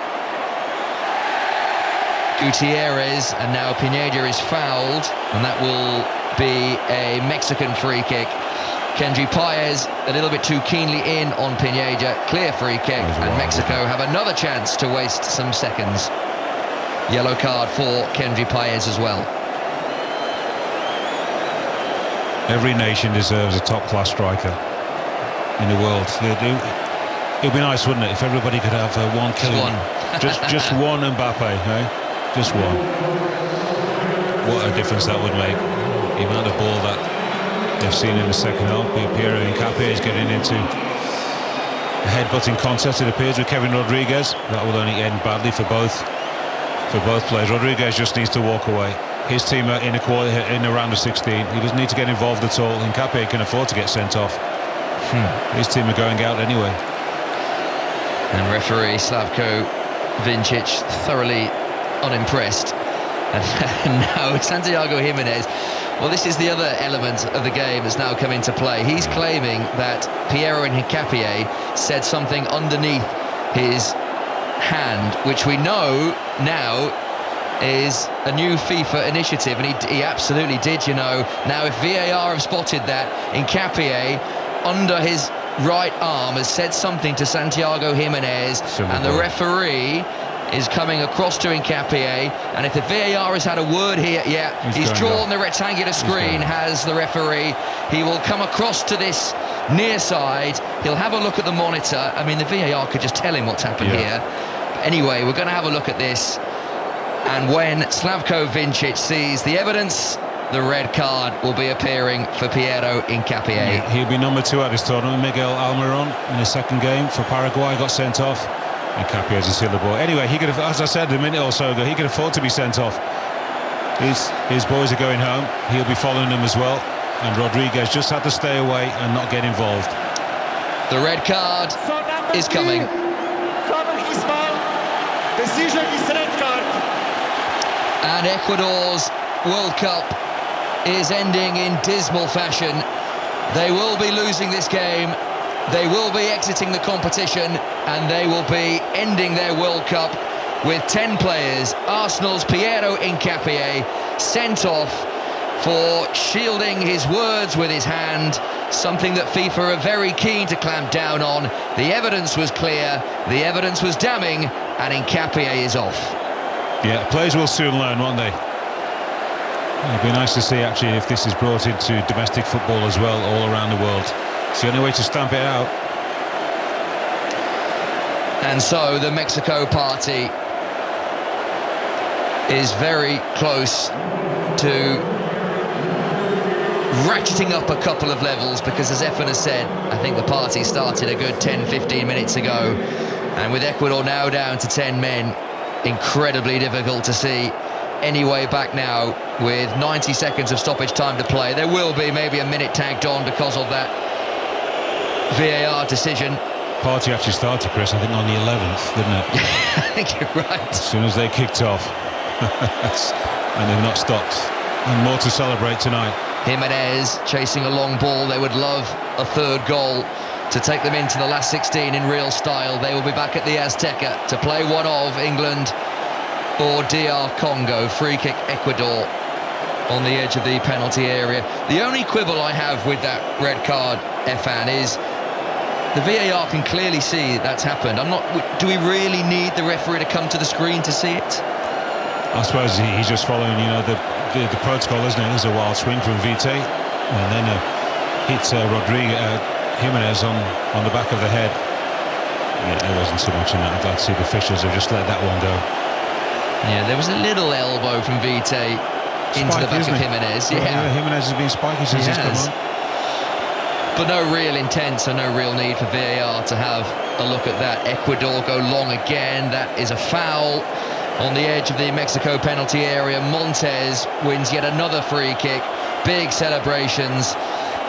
We are seconds away from a Mexican victory. We have played the 7 minutes, and now we are at the discretion of the referee.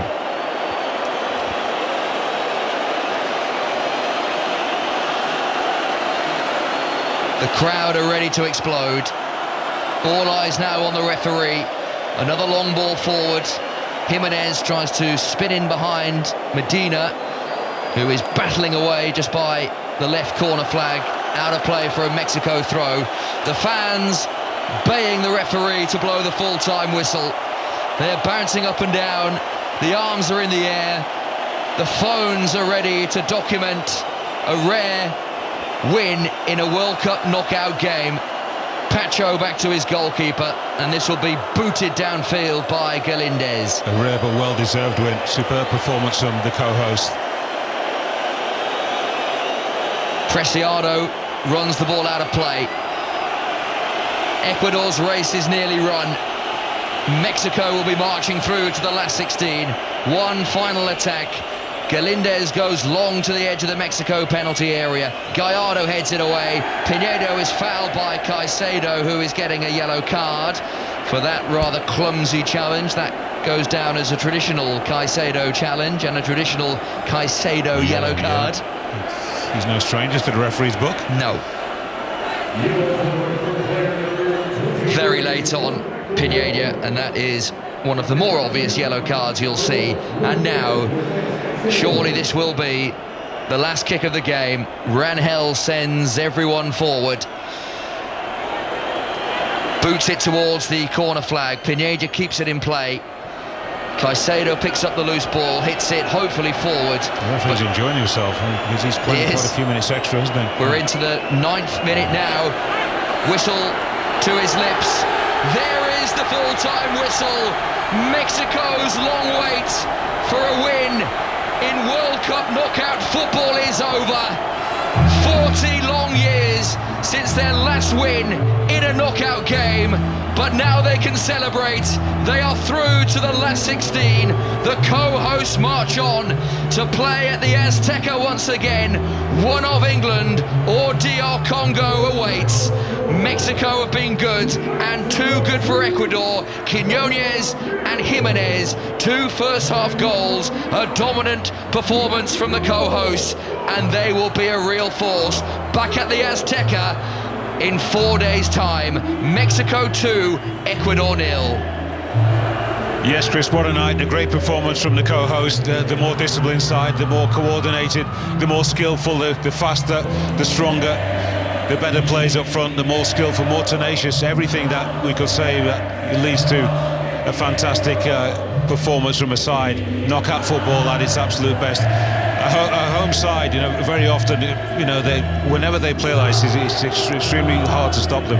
The passion is always there. When they bring the kind of qualities that the Mexicans brought today, boy, are they going to be hard to stop. Whoever they play in around the 16, this is truly a daunting task. Javier Aguirre's got to be super proud of all of his squad today. The subs came on and did a fantastic job. Played some smashing football as well. This is one of the best performances that I've seen from a Mexican side for a long time. Fully deserving of their place in the last 16. And they are still yet to concede. The co-hosts. Big celebrations at the Azteca. The celebrations will be wild across Mexico as well. The co-hosts finally win a knockout match at a World Cup, and they are through to the last 16. Efan, great to be in your company once again. We've enjoyed it here on BBC Radio 5 Live.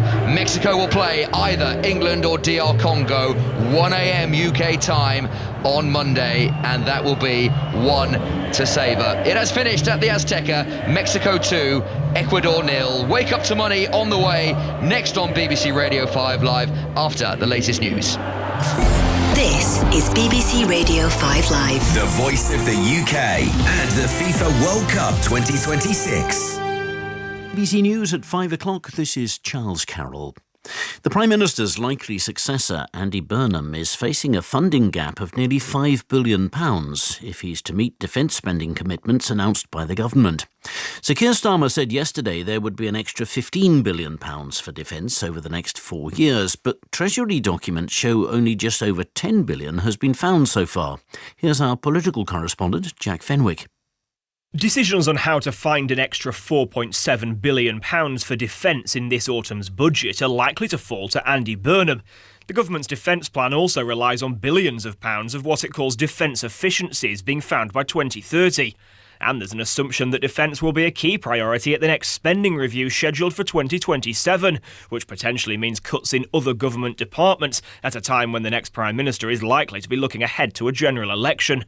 The Defence Secretary Dan Jarvis told BBC Newsnight that Andy Burnham had been briefed on the defence investment plan, but refused to confirm whether he'd been informed of the funding gaps. Household energy prices rise by 13% today for millions of people in England, Scotland and Wales. The price cap set by the regulator Ofgem is going up to reflect the higher wholesale costs that hit suppliers during the US and Israel's war with Iran. A 3-year-old boy has been pulled alive from the rubble 6 days after the devastating earthquakes in Venezuela. More than 1,900 people are now known to have died and tens of thousands are still missing. This is the moment rescue teams pulled the boy from the wreckage in La Guaira. وحوش شباب الله يعطيكم العافية ما شاء الله عليكم ما شاء الله عليكم. New draft guidance says that women with polyendocrine metabolic ovarian syndrome, or PMOS, should be given annual health checks. The health regulator, NICE, said that it would help with earlier diagnosis and better monitoring of the condition. The new US government report says that President Trump has made more than $2.2 billion since his return to office at the start of last year. The figures from the Office of Government Ethics show more than $1 billion came from his cryptocurrency business deals. Revenue from his golf resorts and the sale of Trump-branded items, including watches and Bibles, added millions more. And England will attempt to reach the last 16 of the World Cup this evening when they face the Democratic Republic of Congo in Atlanta. Congo have won just one World Cup match in their history, and the side's head coach says the pressure is all on Thomas Tuchel and England. Tuchel says that's a position to embrace. I feel it as a privilege to be in these situations. I think we can just accept it. We are the favorites. We play against our very own expectations. We expect from us to go further than round of 32. That's just how it is. So why would our fans not expect it?